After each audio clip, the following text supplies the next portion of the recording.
Good morning, everyone. It is 9:08, Thursday, August 13th, 2026, and I am calling to order the meeting of the Los Angeles Probation Oversight Commission. I am Dolores Canales, Chair of the Commission. We look forward to hearing from our panelists today, commissioners, and the public about many important issues, and so I thank you all for joining us. We have changed up our meeting a little bit today and added a new section. We are going to start by hearing an update from probation and the POC, an opportunity for the chief or his delegate to talk about things happening in the department, and then an update from me and from Wendy about progress and challenges with the POC. Then we will move on to our three main issues today, which would include a report about the ad hoc nominating committee's recommendation for a new at-large commissioner, then a full report on adult and youth field services, and finally, a report on probation's compliance and grievances policies and procedures. We want to get through everything today with robust discussion, which may mean I have to ask panelists and commissioners to limit your discussion to get public comment and be ready to vote or to move on. I will turn it over now to our Executive Director, Wendy Julian, to explain how you can participate in today's meeting, and then she will call the roll. Thank you. I was just trying to think how to say something that doesn't make any sense, which is that the YouTube is not up yet. So if you're trying to watch on YouTube, you can't hear me, but it will be. We will get it up, but the meeting is being virtually presented via WebEx and being recorded. So eventually we will be able to have the full meeting on YouTube, even if it takes us a minute to get the stream going. So as always, welcome, good morning. We encourage real public participation in the Probation Oversight Commission meetings, and we welcome everyone's comments in writing or live today. You may have noticed that also, in including the section that Chair Canales just mentioned about the updates, we added another section to the agenda, which is item 8. It's a place for us to put reference materials that we have received from probation but aren't on the agenda. We used to put those under my report, but I think it makes more sense to have them under a reference report. So that's a place where you can find items when you go back and look at other agendas. There is not going to be a discussion or public comment on item 8, but at the end of the meeting during general public comment, you're more than welcome to comment on the reference documents and on anything that the commissioners bring up in item 9, which is the place where commissioners talk about items for future meetings or not posted on the agenda. The way this is going to work is the same as it always has. Chair Canales will introduce each item, we'll hear a presentation, the commission will discuss the item, and then we'll take public comment before the commission takes any action on the item. If there are more people who want to participate than we have time for today, we will consider scheduling additional town halls or special meetings for specific issues. As a reminder, please remember to all panelists and members of the public to speak directly into the microphones here in the room so that our live and virtual attendees can hear you clearly. I'd ask for you to please respect the following guidelines. Please stop speaking when your time ends when you're making public comment so I don't have to interrupt you. Please make sure your public comment relates to the subject matter of the item. Remain respectful of each other and the forum. If you're here in person, it's very easy to give public comment. You just walk up to the podium. If you are on WebEx, you need to use the little raise your hand icon at the bottom of the screen, and that will let us know that you want to make public comment.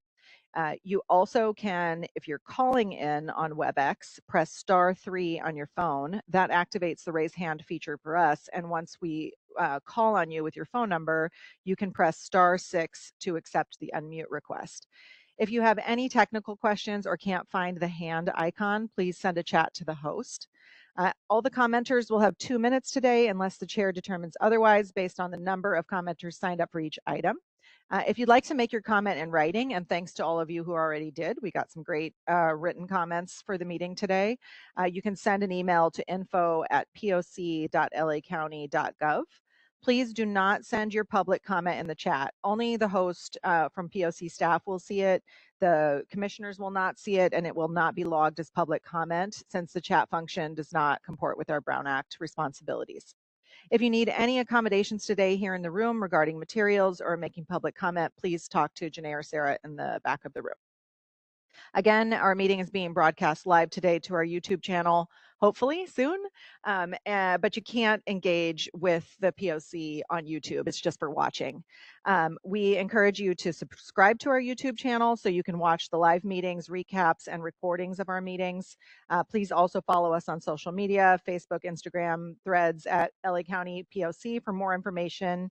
And we encourage you to invite others to attend. Buenos días, están muy bienvenidos a la reunión. Ya hemos iniciado aquí en persona y también por WebEx y vamos a comenzar pronto por YouTube. Si le gustaría hacer un comentario público, por favor haga clic en la imagen de la mano y abriremos su micrófono cuando sea su turno. Si está escuchando la conferencia por teléfono y quiere hacer una pregunta, por favor presione estrella 3 y le avisaremos cuando sea su turno. Si está viendo la conferencia en vivo por YouTube, no puede participar en la reunión, tiene que conectarse vía WebEx. Si prefiere hacer sus comentarios en español, le daremos el doble del tiempo y podemos proveer traducción al inglés. Al iniciar su comentario, nomás avísenos y le ayudaremos. Muchas gracias.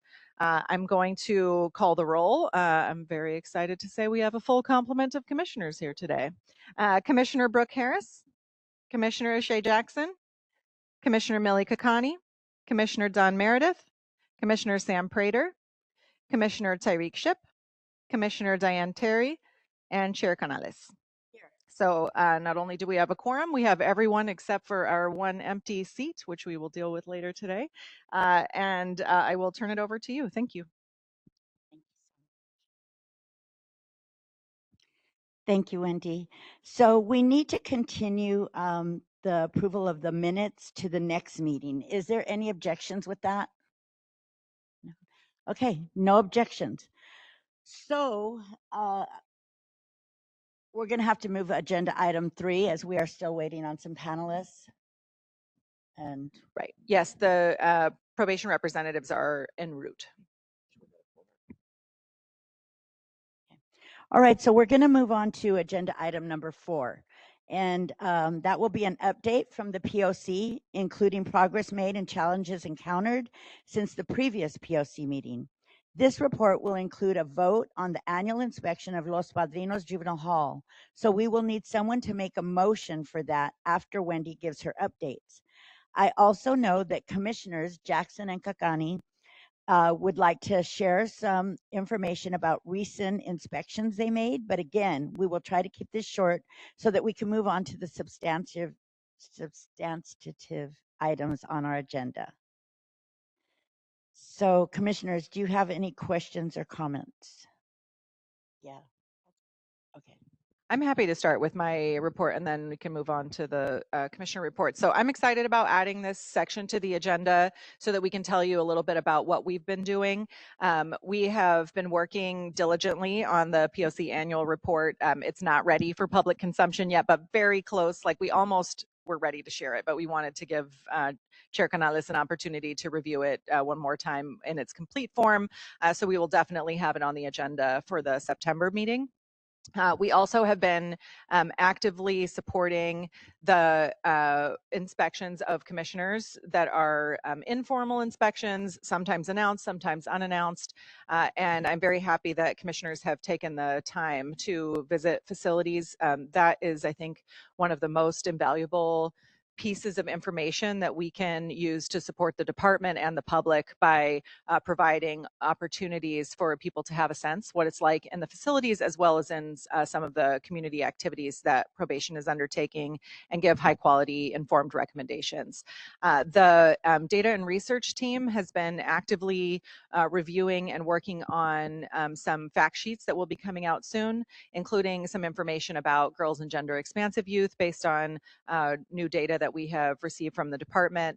We're continuing to work on data related to the young people who are coming into the facility and intake and things like their charges and their LA detention screener scores. So I'm thankful for the team for doing that.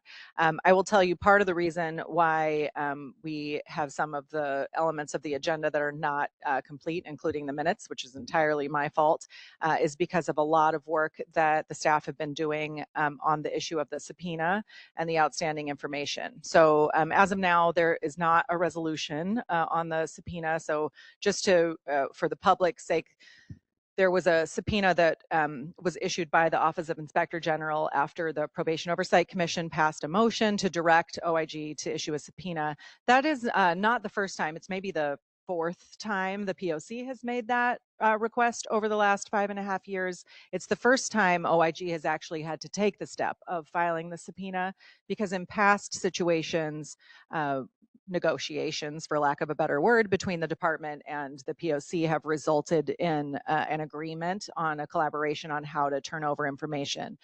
That also happened in 3 out of the 4 items on this subpoena, but there was one remaining item, which is an 8-module training course, which was referred to by the department in their response to the Campus Kilpatrick inspection that the Probation Oversight Commission published. So we published our draft inspection, and the department replied with a response about the discussions about an 8-module course.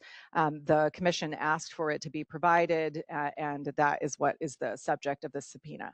So the issue is that the document is in draft form, and that's why it hasn't been turned over. And this is an issue that is being currently worked out with a lot of people, including probation, the POC, the Office of Inspector General, and County Council.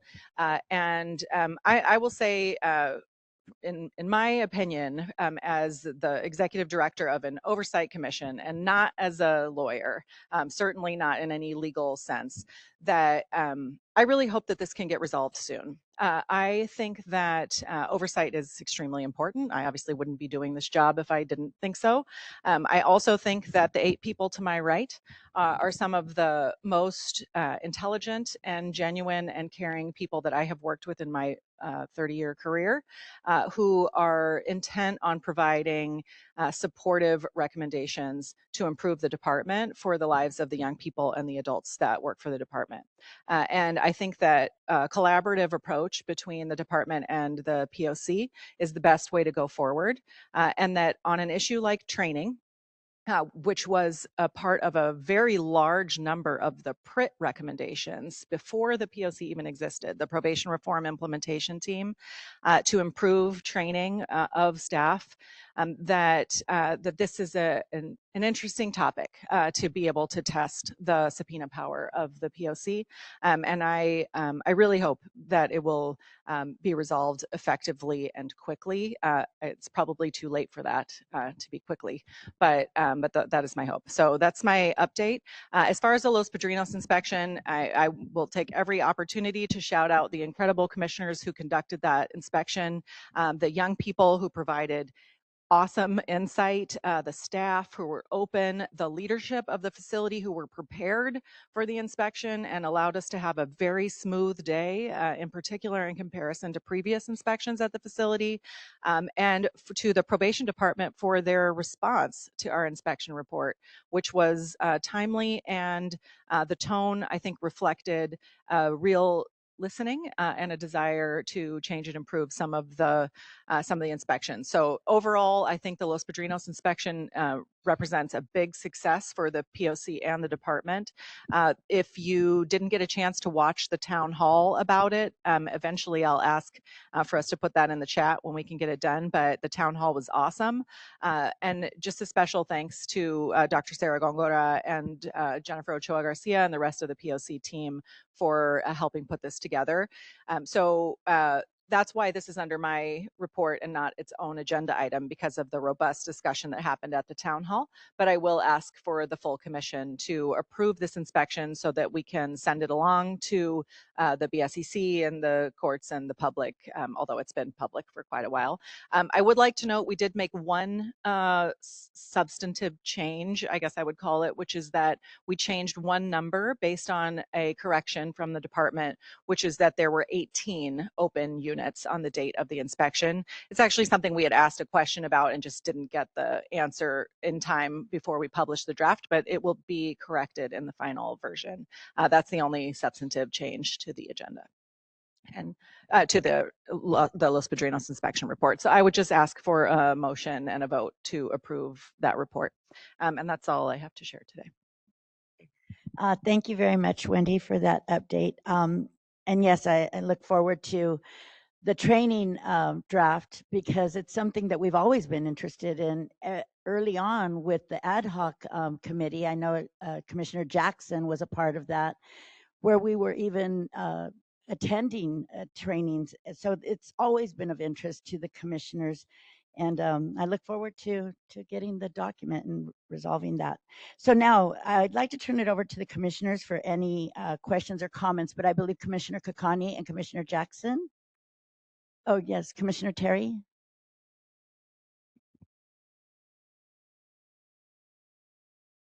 Hello.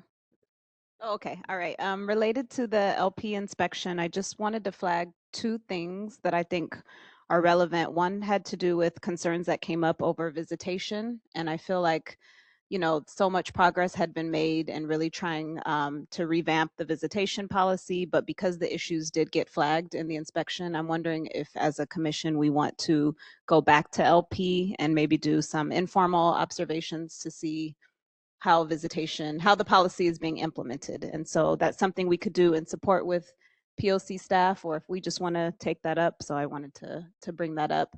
And the second issue, I think several things were flagged regarding medication in the report. And so I just want to recommend that we as a commission follow up on the medication discussion, which was started last month or the month before. And I know we had a lot of follow-up questions. So just wanted to flag those two things and see if there was interest in that. Thank you so much for that, Commissioner Terry. I absolutely agree. I think after the last medication presentation, we left with a lot more questions than we did answers. So definitely a follow-up. Commissioners, yes, Commissioner, somebody's waving their hand. Oh, it's Commissioner Prater. Oh, hi, Commissioner Mundo. Do you have something? Go ahead.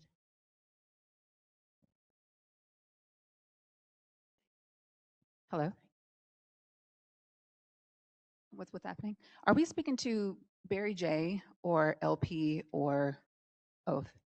Whichever you're inclined so to. I can say a couple things about both. I have participated with Commissioner Shipp and I believe Commissioner Kakani in the LP inspection that took place in May. And while there were definitely some, I would say, notable improvements in like the grievance process and their ability to sort of clearly document the outcome of some of the grievances, that's something that I was pretty frustrated with in earlier inspections. I was happy to see that there was a change in that. I was disappointed to see that the GMS system was flawed and had not been working, I want to say, in the computer systems at the schools. And obviously GMS was created just to make grievance submissions more accessible to youth, I would say. And so to learn that all of those links that I believe were defective, if not all, forgive me if I don't have that accurately documented, but I believe all the links were not working in the schools and it's now working. I had questions for probation though. And so is this something we're just offering comments,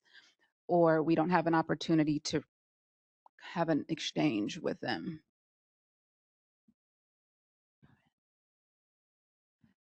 Because I have comments, but I have more questions than I have comments, because I will say that the Probation Oversight Commission ordinance directs probation to be in attendance at these meetings. And so I think it is the expectation that you would be able to ask questions of probation about this. Yeah. Procedurally, since they're not here but on their way, I think you could ask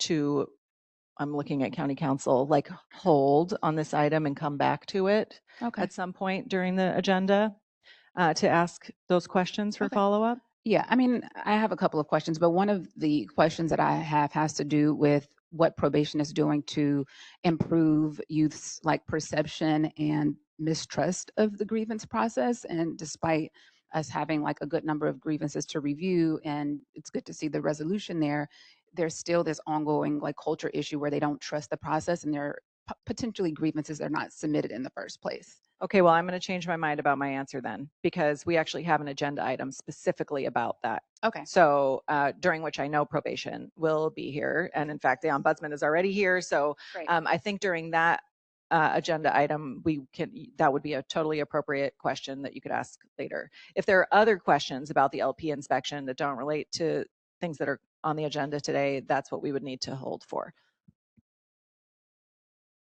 Nope, they're more so about the grievance process, so I can reserve those questions for then. I'll also say a little bit about the Barry J inspection. We conducted an informal inspection, I believe, July 10th, after learning about a group of boys, I want to say, that were going to be transferred to the facility with last minute notice.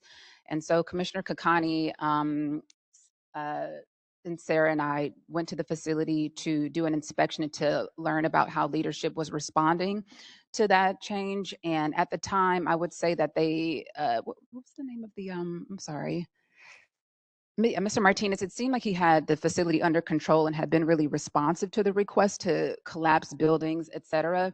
But in general, the staff and the youth were very frustrated about a lot of the changes and felt like their program had been negatively impacted by it. And so I made some recommendations at the end of the inspection to do a post-assessment. We haven't heard back from probation yet about what happened in the days following the change. And so I'm hoping we can hear about that today.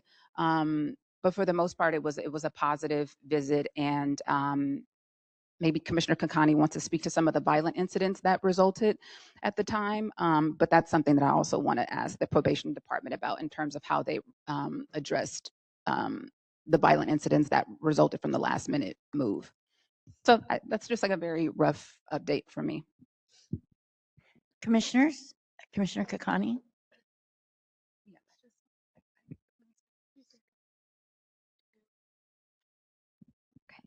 Thanks. So yeah, I attended the unannounced visit to Barry J with Commissioner Jackson. And I think this is an issue that we've identified across facilities, including Kilpatrick, which came up when Dr. Gonger and I made a visit a few weeks ago now.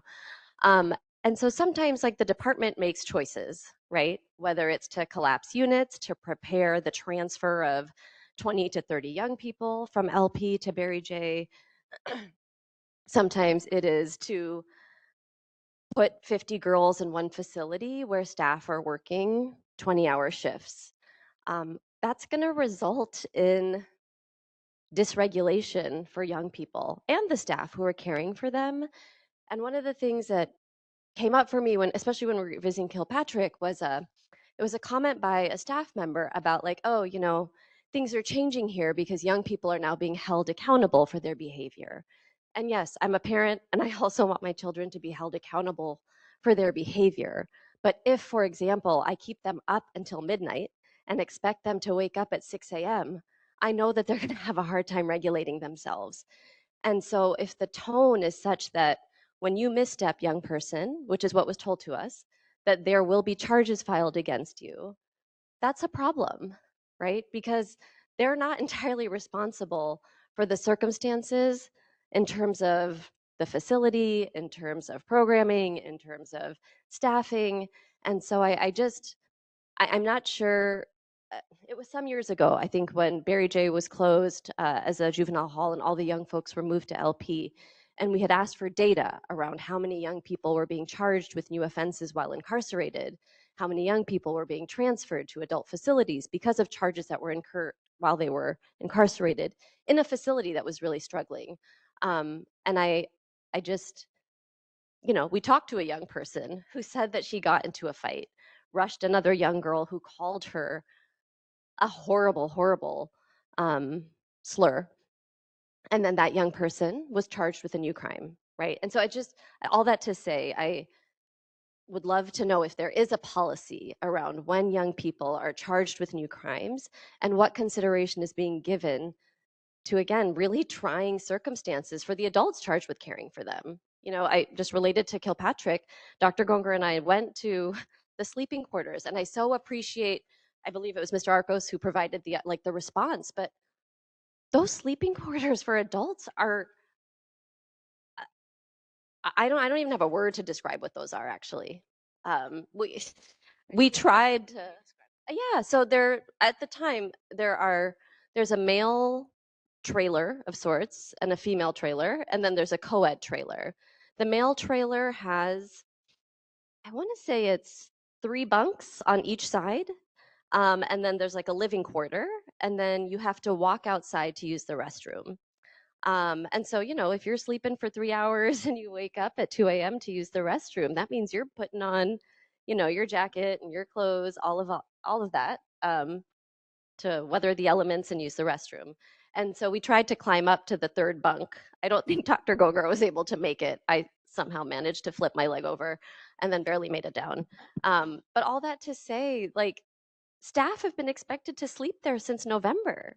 And I so appreciate Mr. Arcos's response and saying that now they will be ordering new trailers so that staff have more appropriate places to sleep. But that's 8 months of staff sleeping in, I don't, I that's just not sustainable. And it's really not fair to the adults who are charged with caring for these young people and for these young people to then also bear the brunt of that. So sorry, that was a really long-winded way of like, I know the department is trying to right this ship, but like it's 8 months of kind of moving in the wrong direction.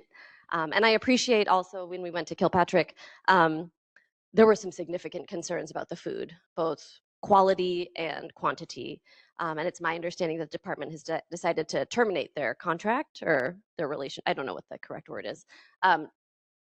Terminate their contract with that agency that was providing the food, in hopes of there being kind of better quality and appropriate quantity of food. So I appreciate that response following our inspection. But again, young folks have been there for 8 months, and the staff have been working in those conditions for 8 months. And so it's a little concerning, or a lot concerning. I would like to add something about the food, because yes, it is true that there were a lot of complaints about the food. We happened to do our inspection the day following the change, where there was a new group or new team of chefs, sort of, I believe Morrison is the new company. The point was that they were cooking the food according to the code. They were cooking it precisely according to the book, and the food wasn't as seasoned as the previous team. And so the grievances came from them feeling like they swapped out, I believe her name is Mrs. T's, her team for a team that was cooking the food in a way that didn't have the flavor that they wanted. So I do want to be honest about that. The food is still cooked at safe temperatures and it's cooked according to code. And so I think the issue is more so them cooking it by the book versus like with the flair and the flavor that the girls like. So I do want to be clear about that. Thank you so much. And, Commissioner Kakani, everything you just said, I looked at Wendy, I said, I feel like I'm in Groundhog Day, because I think we said this 6 months ago, about the trailers, about everything that was going on. And, so it's good to see that, that it's still continued to being raised, and, we're not going to just let it go by the wayside, and that they're, Chief Deputy Arcos is, saying that there's going to be some movement or improvements there along the way. But before we do go on to any public comment, commissioners, do any other commissioners have any questions or comments? No. Okay. Wendy? I'm going to actually specifically ask Commissioner Meredith. I'm sorry to put you on the spot, but the work that happened at the board to recognize the Camp Rocky staff happened between now and the last meeting. Could you say a couple of words about that, please?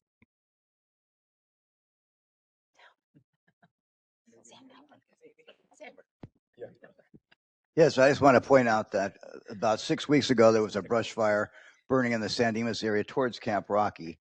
And I went over to make sure we had everything in place, and the staff had pre-positioned everything for a proper evacuation should they need it, but they had done some preliminary evacuation of visitors and non-essential staff. Unfortunately, one of those visitors inadvertently backed over a cliff and down onto the road below.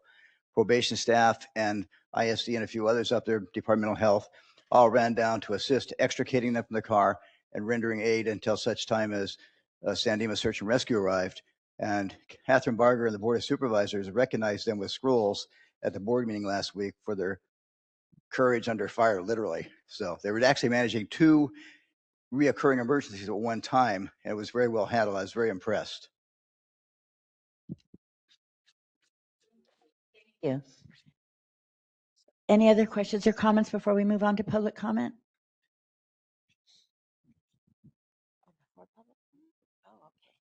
Okay, So before we move on to public comment, I move that we accept the POC's 2026 Los Padrinos inspection report as presented. And can I have a second on that? I second. Okay, seconded by Commissioner Brooks. Wendy, do we have any written live or public comment? I believe we do have written public comment on this item that's attached to the agenda, and you're welcome to submit further public comment. So this would be the opportunity to comment on these POC updates and the Los Padrinos inspection report. I don't see anyone in the room who appears to want to give public comment. Do we have some hands raised on WebEx? Okay, no public comment. So turning it back to you.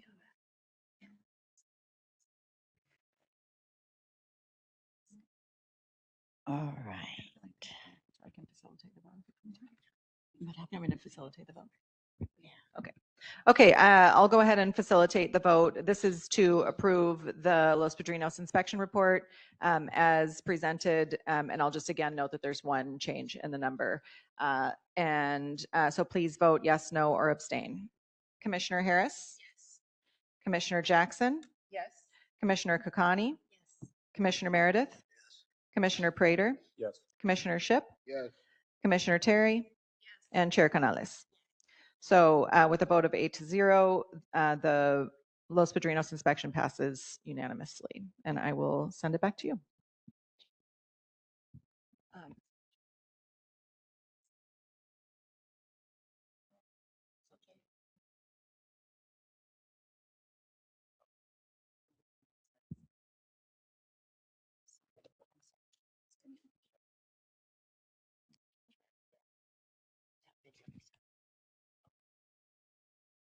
Okay, so we're going to keep moving things around. So right now we are going to move over to agenda item number 5. And then after agenda item number 5, we will move to agenda item number 3. So with that, for agenda item 5, we will discuss and take action to approve the decision recommended by the Commissioner Selection Ad Hoc Committee to nominate Rudy Hernandez for appointment as an at-large probation oversight commissioner. His biography is posted on the agenda. The ad hoc committee, which consisted of myself, Commissioners Terry, Shipp, and Meredith, reviewed all of the qualified applications, interviewed 6 candidates, met to discuss the gaps and goals for our recommendation, met and discussed with the POC staff and justice deputies, and then came to a unanimous decision. I know it is cliche to say that there were lots of qualified candidates, but it was a very hard decision, and they were all very qualified. In this case, it is completely true. We had extremely strong candidates that included people with lived experience, people who have worked their whole careers in the field of juvenile justice and advocacy, people with expertise in other related fields, and people who have participated for years with the POC. We took the interview seriously, and Rudy stood out for all of us for many reasons. First, he embodies a first-person approach to this work. His answers showed that he truly cares for the youth and the adults served by probation and their families. Second, he has deep knowledge about probation's operations. Not quite the 30-plus years of Commissioner Mundo. Where is he at again? Did he sneak out? Who's here in the room with us today. But Rudy has been volunteering as a probation reserve officer for 10 years. He has volunteered in the field offices and the facilities and conducted training for the department. He is aware of law enforcement practices due to his day job as private security professional, and we believe he will bring a fresh perspective to the commission. I also think Rudy will be a good fit, and all his references talked about his work ethic, which makes Sarah and Wendy happy as they are scheduling meetings and inspections. I want to hear from other commissioners on the committee first and then hear questions. To begin, I would like to move to nominate Rudy Hernandez for appointment as an at-large probation oversight commissioner and send his name to the board. Can I have a second? Seconded by Commissioner Meredith and Kakani. And so now, commissioners from the committee, would you like to share? Yes, Commissioner Meredith? Well, first of all, I want to talk about the process was very transparent and information had been shared with all the commissioners on all the candidates for any feedback that would be coming. So everybody had a fair play. Tremendous, the pool was very tremendously impressive, but most importantly, was the passion, the dedication, and the experience that Rudy was bringing to the table that I was impressed by. Commissioner Ship? Yeah, I agree with you, Don. The process was a tough one. I think we had a number of candidates. I was I was very nervous through the process. This was my first time doing something like this. But like when you have so many qualified people, it's like, how do you decide? And luckily, we had the support from POC staff and the justice deputies to make a decision. Because I mean, replacing Commissioner Mundo, also known as the King by some in community, was tough, right? You lose a number of experience and information that is invaluable, and so having somebody like Rudy who volunteers his time to do probation work as well as you know takes time out of his day to be inside of these facilities and doesn't get paid for this opportunity. I think that was vitally important, and it embodies something deeper than just wanting to be on the commission for being on the commission, but really wanting to give back to the community. I echo everything that's been said, but just wanted to really thank those who did apply. Every single interview made us stop and think about what we're doing here in the POC, how we can strengthen where there are gaps. And so even the feedback provided in the interviews was so valuable. And so I just want to thank everyone for their applications. It was just, we appreciate you. Yes, thank you. I second that. And it was a very hard decision because the interviews, they were just so well qualified, and then again, Commissioner Mundo, he is very much missed, and the person's filling some big shoes. I don't know, but we look forward to having Rudy on board. So right now, do any other commissioners have any questions or comments?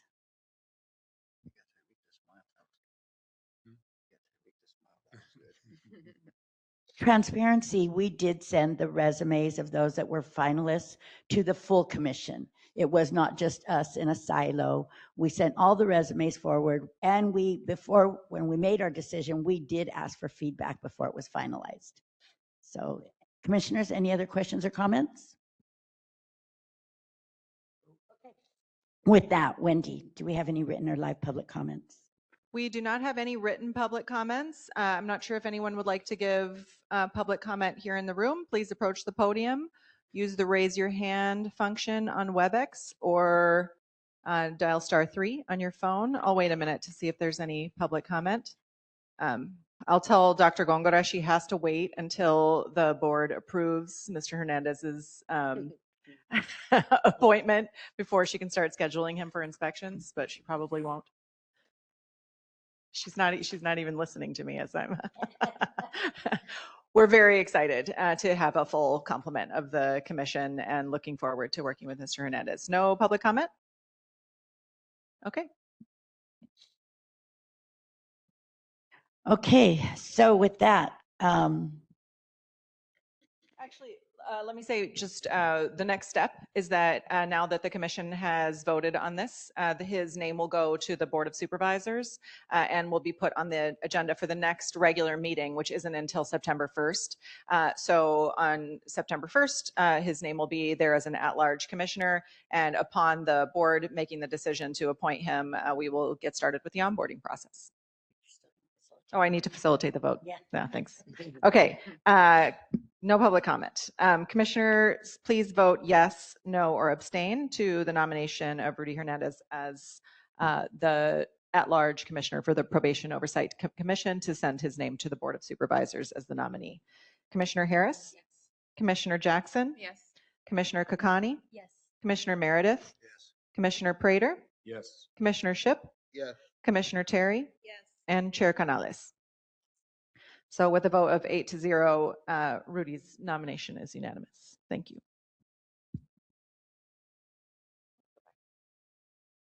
All right, thank you so much, Wendy, for that. So now we're going to go back to agenda item number 3. And so we will start today with agenda item 3, an opportunity to hear a report by Chief Guillermo Villarosa on any significant incidents, events, challenges, or progress. We have asked the chief to keep his remarks brief so that we can keep the meeting moving, and we are very glad you are joining us and looking forward to hearing from you. Chief Villarosa. Good morning. I keyed in on the brief part. So since we last spoke, oh, it's green. How about now? It's great. User error. I want to update with respect to the DOJ case, BSCC inspections, and then the local court with respect to the depopulation plan. It's probably easiest to start with DOJ to remind folks the California Department of Justice had filed to move into receivership with respect to the county's non-compliance with the stipulated agreement. Those hearings continue. There have been no changes and there's been no move toward receivership. With respect to the depopulation instructions by the local court, that order in essence has been reaffirmed with specific attention by the judge on Dorothy Kirby and instituting or moving forward to establish a juvenile hall specific to that population.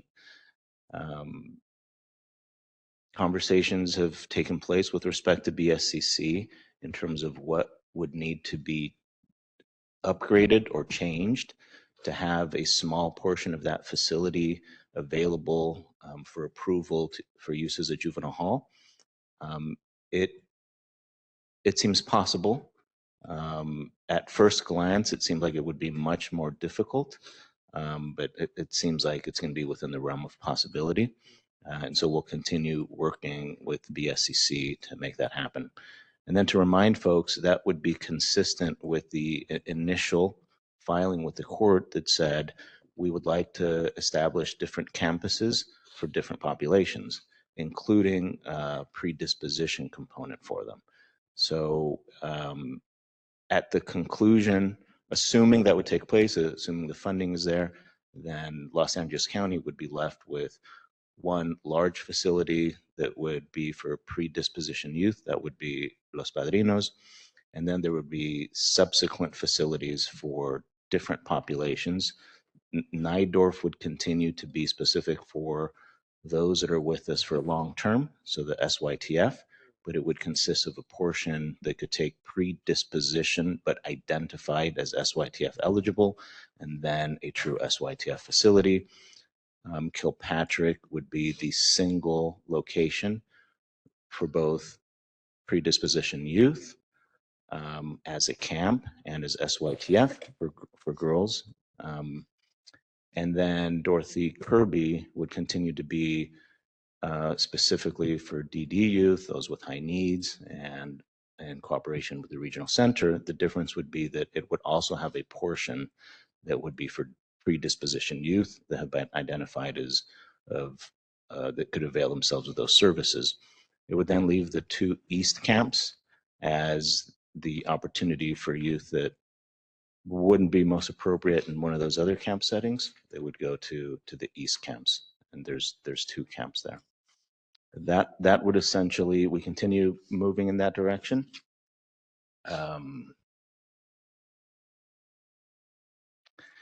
With respect to BSCC, inspections have continued. They've concluded inspections of Nydorf and of Dorothy Kirby.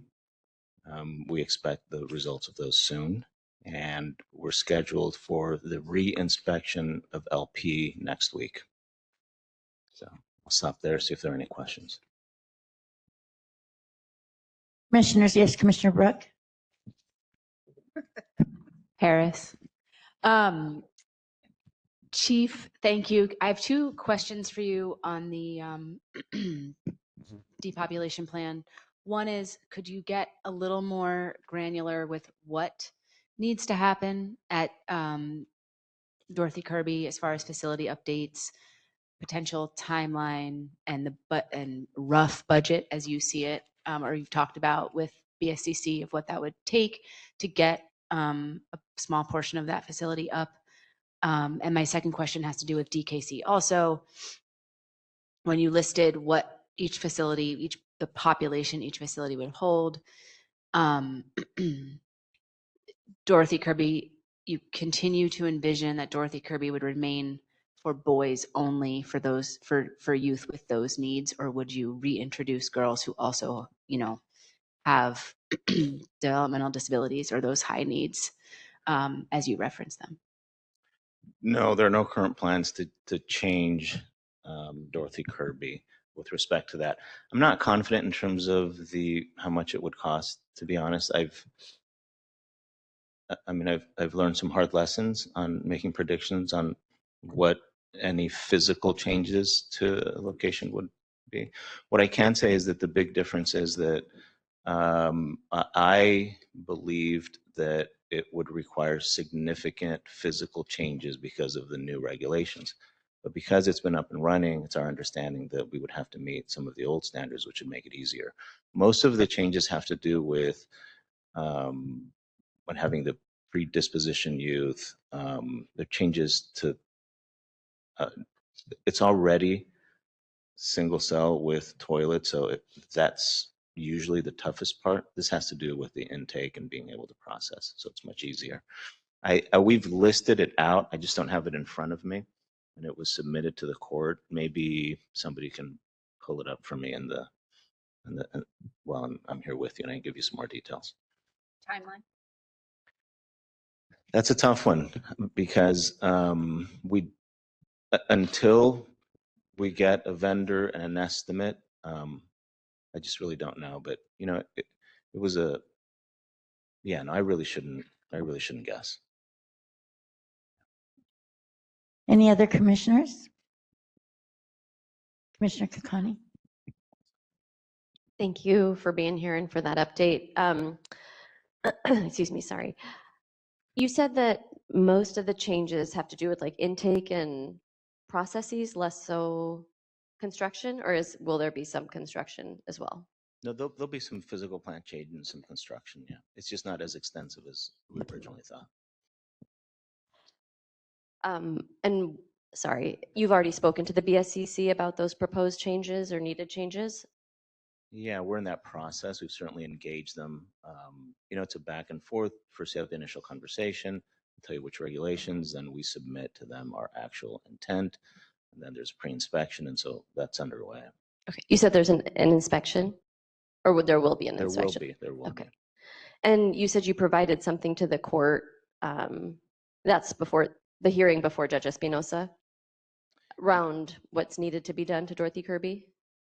Yeah, we provided from our perspective what needed to be done. The BSCC also independently provided some information to the court.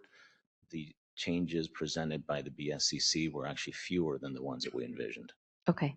And I know you said you don't have that document before you right now. Would you be willing to share that with the Probation Oversight Commission? Yeah, it's a public document.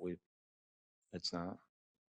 My understanding, and Shanna, maybe you can correct me, is that because the proceeding is in the juvenile court, those documents are not accessible to the public. So while you may be correct in saying that there's not an intention to keep it confidential, I cannot access them to provide them.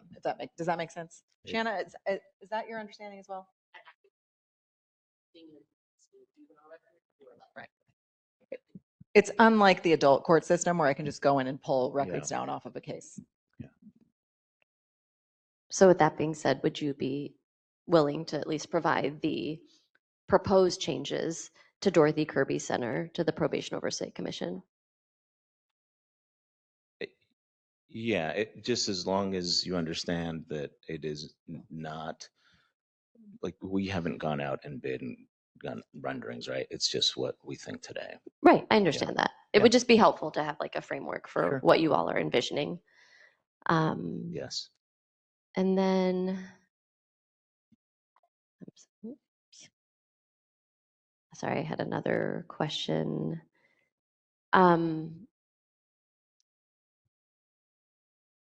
know you don't have a sense of timeline, but is your thought within like the next year, or like you can't give any time frame?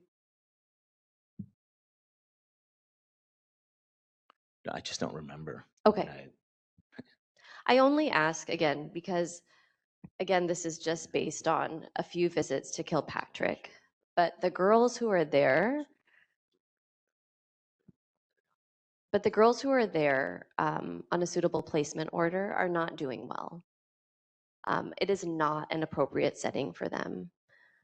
And it's tragic to bear witness. I can only imagine what it feels like to have to live in that setting and make sense of that and regulate yourself without having a door to close, without having space of your own. And I just, again, if it is a long-term plan and if there was some way to accommodate that seemingly smaller population, I just want to reiterate that because it's really sad and hard. That's it. Thank you, Commissioner Kakani. Chief Villarosa, I'm wondering, in the last 2 meetings that we've had, it's been brought up in public comment as rumors. And since you're able right now to, provide updates with as much information that you have available, there's been some concerns and rumors that there's plans to close some of the camps. Do you have any information about that? And it was addressed that even in public comment, the rumors. So I was just wondering, just to kind of, we have anything on that. No, I don't have any plans to close any of the facilities we have. Quite to the contrary. I mean, we have very few facilities and we need to use all of them. So no. Okay, thank you. Thank you so much. Commissioner Jackson. Yeah, so Chief, when the depopulation plan was like initially introduced, obviously it was not supported by the POC. We had different ideas about what the young people needed. And obviously we just had to lend our support to whatever plan was implemented. I felt that part of this depopulation plan just involved a lot of shuffling youth around and didn't really show us, and still, in my opinion, hasn't proven how it substantively improves the condition for them or the outcome for them, especially the change or the move of the young people from LP most recently to Barry J. In my opinion, you guys quickly moved them from LP to Barry J so that the numbers just looked more attractive, and it seemed that you were depopulating and actually weren't. That's an assumption that I'm making, but maybe you can speak more to that. Overall, are you able to speak to how your depopulation plan has improved the conditions for young people and how they're better serviced as a result of the plan that you put in place? I think one of the biggest misunderstandings is what the depopulation plan was. I think that most folks continue to believe that the court order of depopulating meant to have less young people in custody. And so that when they hear the word depopulation, they think it means how can we get the overall number of young people in custody down as some type of metric or requirement for compliance with some entity. That's not the case at all. I think that it's unfortunate maybe that that's the term that was utilized, but what the genesis of the case was the conditions at LP. And one of the things that was identified as a strategy to ensure that LP would come into compliance with BSEC regulations, because one of the findings had to do with staffing, was to lower the population in Los Padrinos to advance the preparation for reinspection. That's totally different. So it's depopulation from Los Padrinos, not from custody, period. Now, while at the same time, there was a separate endeavor, somewhat related, to ensure that nobody was being detained when there was a suitable alternative, then I think that sort of lent to this. But the overall plan, it isn't just for coming into compliance with LP, but to making sure that we're utilizing the few locations that we have in the best way possible, both as a strategy to get better staffing and to make sure that the services that we are providing to the young people we have are better. And I think we've talked before about how putting a population, for example, at Barry J, that is with us for a longer period, that is older, that many of them have already graduated from high school and they need different services, it would make sense to have them in one location because they're there for a much longer time. It's very different than transitional population that you typically have at a predisposition facility where they're with us for 30 days or less, and most of them are still in high school and need credits. So the idea is that by assigning different campuses to different populations, we would in time be able to provide better services. That still continues to be the goal here. And the move of young people that are with us for a longer period and are older to the juvenile hall at Nydorf is logical. The question is, when do we do it? How do we do it? How quickly do we do it? When are we ready? All of those are fantastic questions, and we want feedback on it. But the idea of having them there absolutely makes more sense. With respect to sort of measuring whether we're doing better, I mean, I do invite folks to go and visit. I think the conditions at Nydorf are much better today than they were a year ago. I think that the conditions at LP are improving. I think that visit to these locations bears that out. This isn't strictly linear improvement. There are areas in which we have to readjust and make changes. Certainly, Kilpatrick has posed some additional challenges, some of which were not anticipated and we have to adjust to. But the overall plan continues, and I do believe it's the right thing to do. Yeah, thank you for such a, I have a follow-up question, a full response. You and I had a one-on-one meeting many months ago, so I'm very clear on the difference between depopulating and decarcerating, right? And so I understood that based on the plan that was going to be in place, you were going to be depopulating, meaning you would be moving young people around to attempt to try to achieve you wanted to come to compliance with staffing levels. Staffing remains an issue regardless of the plans that you've put in place. For the most part, every place that I've inspected has suffered from staffing issues. So when I talk about how youth are being serviced, it's with the understanding that the staff, we haven't reached sustainable levels in order to make sure that that's able to happen on an ongoing basis without making these last minute moves and doing these things that are disruptive to other people's programs, other populations' programs, because now SYTF youth are grieving about the impact of the move of the LP youth into their program, right? The incentive structure looks different, the behavior is different, the unit climate feels different. And so when we're talking about the plan, it's like understanding the primary, secondary, and all of the unknown effects of the decision. And sometimes those parts feel like flawed to me. No, I mean, I accept your perspective. These are not rash moves. I believe they're in line with our values in terms of putting young people in the right place, and they're well thought out. The number of young people moved, when they're moved, staff being ready to do that, not mixing. I mean, this is the juvenile hall component. They were in a predisposition, they go into another predisposition facility. So I have a slightly different perspective in terms of how we're managing, but of course, reviews by POC will let us know if we're making those marks or not. I think it's premature with respect to this latest move, if that's what we're referring to. We'll have to see what impact it has. Ultimately, that is where these young people need to go anyway. And in terms of staffing, we have to talk about facility by facility, and there's a significant difference between how an employee or how an observer, they feel if there's sufficient staff or not. But in terms of BSEC and DOJ, we're making the marks at Nydorf and we're making the marks at LP.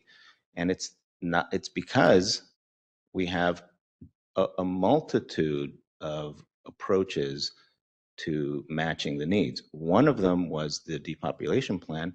The other was moving staff from the field, which I'm sure we're going to talk about at length here, into the facilities, because we do understand math. And simply moving staff around might gain us some efficiencies, but overall, we needed more people assigned to the facilities. And that's why we have the majority of our full duty staff in the facilities instead of working in the field. So that happened at the same time.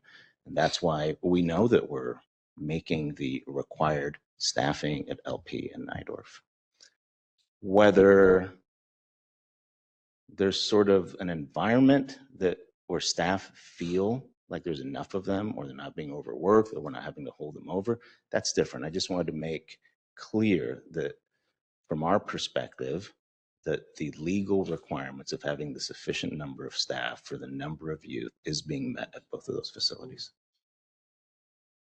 Commissioner Prater and then Commissioner Meredith. I was going to ask, you said this recent move of redisposed youth from LP to Barry J.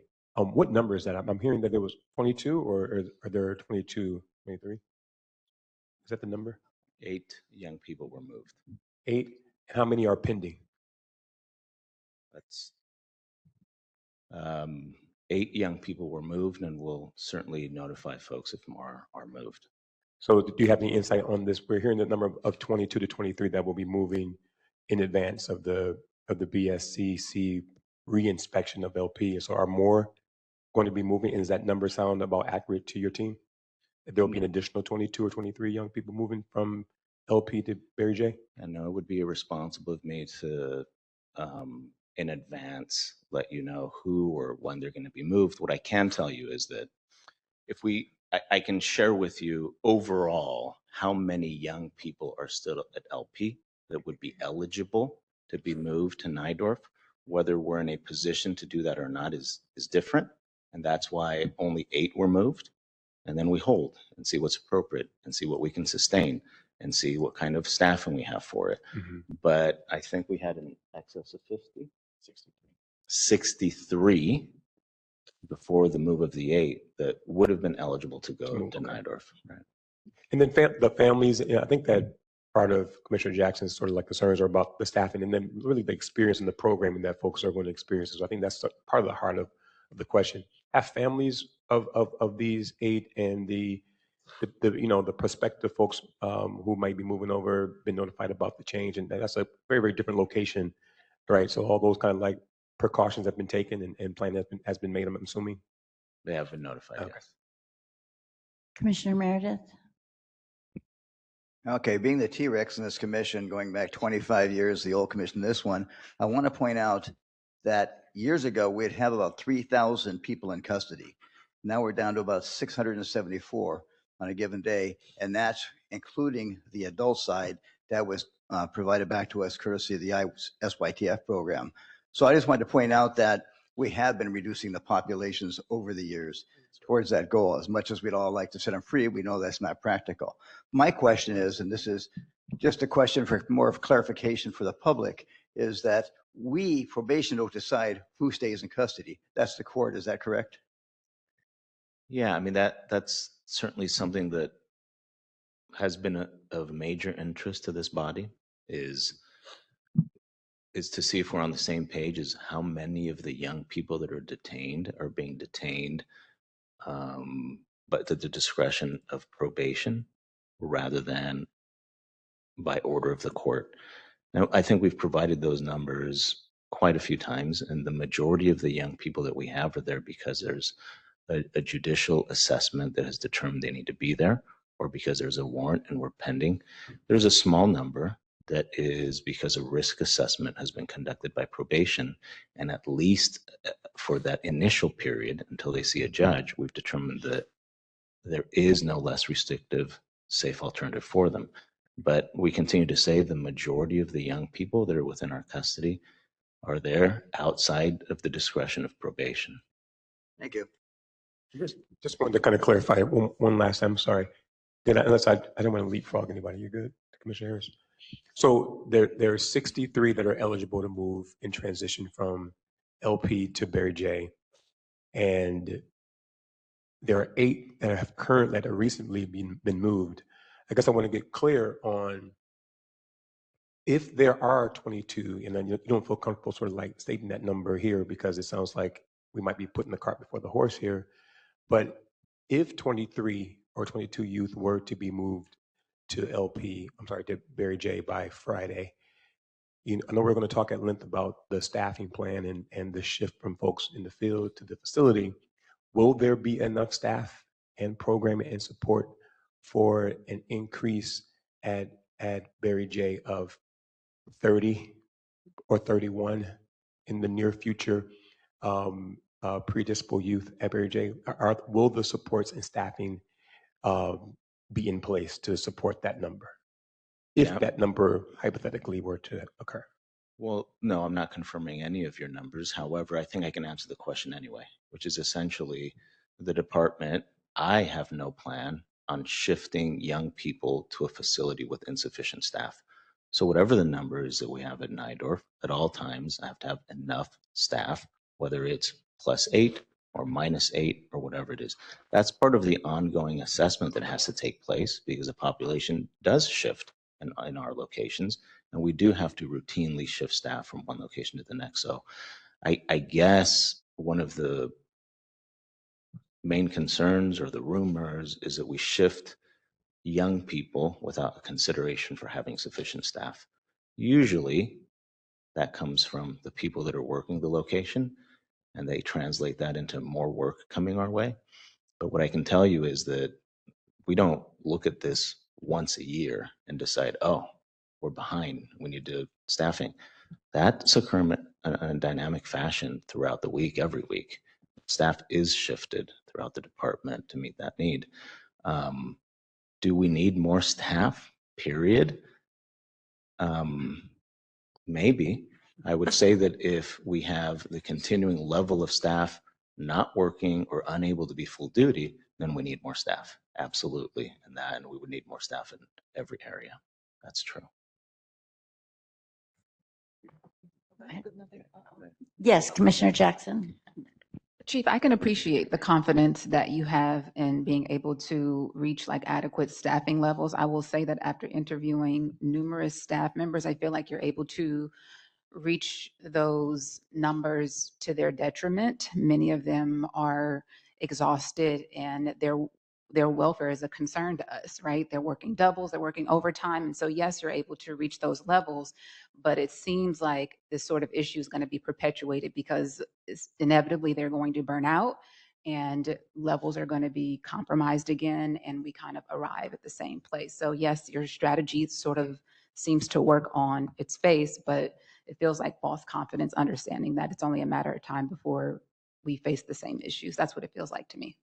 I mean, I hear your comment, and I take it as an overall comment on the number of staff I have available. The shift from one location to the other, that's sort of irrelevant, right? I have the same number of staff for the population that I have, ensuring that I'm moving them to the appropriate place, like you said before, doesn't change whatever my number of staff per youth is. I'm confident that we're moving staff as needed to where the kids are. The second component, which is, do I just have enough staff overall so that folks don't need to be held, so folks don't have to work mandatory overtime? Well, I hate to have a nuanced answer, but the answer is no, I don't have enough staff in order to provide relief as I would like to. But it's not because we haven't hired enough staff. It's because I don't have enough staff on the books being paid that are full duty and can do the job. And so we continue recruitment. We have not stopped. We have an external company that we've engaged, and we continue to try different strategies to bring more people in to the academy because we are trying to bring more staff in. In the interim, that's why the shift of folks from the field into the facility. It's, the data that I use to determine if one, we're meeting the statutory requirements and we're following all the labor laws is a completely different question that if a staff member feels exhausted or if a staff member believes there's enough staff. Most staff don't know what the appropriate number or what the ratio is. So when you ask them, is there enough staff here? They're answering a different question. They're not telling you whether the BSCC requirement has been met. They're telling you in their experience from where they're working if they preferred for other people to be there. And we can't discount that because they're the ones doing the work. But we shouldn't conclude by a staff member's opinion if they feel overworked or if they're insufficient people, whether we met the statutory requirements. Those are two completely different things. They are very different things. I think staffing is a very fragile thing, right? You have sufficient levels now, but if you're thinking about the work environment and it may not be sustainable for the staff, then what if your current numbers decline and then you're not able to reach those levels and you're not able to recruit adequately at the same time? Because that's the risk that you run when the conditions are not right for employees. So you meet the level, Yeah. but the working conditions are too burdensome, they're too hard, it's too much. They go on leave, they leave, whatever happens. I would love to explore this in depth because I hear time and time again, the conditions being created by management are unsustainable for the staff. And I reject that. What's unsustainable is staff continuing to not come to work. That's what's unsustainable. And I ask for, well, what are the things we could do to make the environment more conducive for you coming to work? And I have yet to hear actionable items that actually have something to do with a non-fantastical response, such as hire 500 more people. I'm trying to. Give us more days off. I can't because I have to work within the number of staff that I have. I want to partner with labor. I want to partner with the employees, but the answer is still a math question. And if all of the responses and suggestions being put forward are unworkable or they don't solve the actual problem, then that's why we continue here. I would love to have more employees available so that nobody would have to be forced overtime. Absolutely. I have a legal requirement to have the required number of staff in the facilities. And the way I know that we're not all talking about the same thing is every time that I hear someone tell me there is a field program, a field unit, a field something that is so important that they object to me having moved somebody into the facility, that tells me you're not hearing my first problem, which is when I have a young person in custody, they're entitled to have a sufficient number of staff to make that environment safe. And so it's not that I don't value any of the other things, it's that I'm using every single resource I have to the detriment of other programs to make that staffing. So I want to partner and I invite anybody that has suggestions on how to make the environment better. But what I know is that the best way an employee can be supported is by other employees coming to work so they don't have to be held over and so they could have more people next to them to help them do all of their requirements. But we're open. Things that have to do with wellness, we have a wellness program. We have a wellness program we've agreed to with DOJ of working out. We want to do those things. None of them replace having staff work those number of hours unless more staff either come back to work or are recruited. Just end with this, and I do appreciate that response. I do find it unfortunate that you reject that perspective because it's exactly what staff members have shared with the POC during our inspections. And so regardless of they feel like they have enough support or they have enough staff to carry the workload, the truth is that the perception of the workload is overwhelming. And it's the overwhelm that leads to the call outs, the burnout, and all the things. And so it's just something to deeply consider when you think about the likelihood that the staff that you do have may be worn so thin that you may not be able to retain them eventually. And it may, again, exacerbate the issue. So it's just, you're a strategist at heart, right? And so it's just entertaining other scenarios where that's more worst case scenario, but it's still a likelihood. I want to make sure I'm not discounting. We hear all these, but I also hear every time I speak to staff, things like, until we are able to discipline young people, it's not going to be safe for us, and I can't come back to work. It's too dangerous. That's not something that I can do anything about, because the laws are the laws, and they're right, by the way, and I agree with them. So bringing back in a 1970s environment in which there was more discipline for young people in our custody is unacceptable. That's never going to happen. And I'm very clear that, or strategies like they're too violent, they need to go over to adult, or they need to go to another facility. No, that's not, this is probation for the young people that we have, and it's the right place. So I just point out that many times folks are functioning from emotion, and that doesn't mean that they actually have the solutions, and that there's probably a portion of our staff who are unprepared or don't want to work this job. They have another job in mind. And we just need to be honest with each other and say, there are some things that are not going to change. There are the reforms that are underway will continue. And if we have to find another way, we're going to find another way to get sufficient staff. So it's tough because folks are functioning from emotion and they're exhausted and they've been at this for years. So they only hear half of the message. I am sure there are some people that just heard me say, I don't appreciate them working for us. That's not what I said. I'm sure there's certain people that say I don't take into consideration the conditions of staff. That's not what I said. What I'm saying is that there are certain things that are non-negotiable. The rules and regulations that we have for the treatment of young people, not negotiable. The number of staff that we need per shift, not negotiable.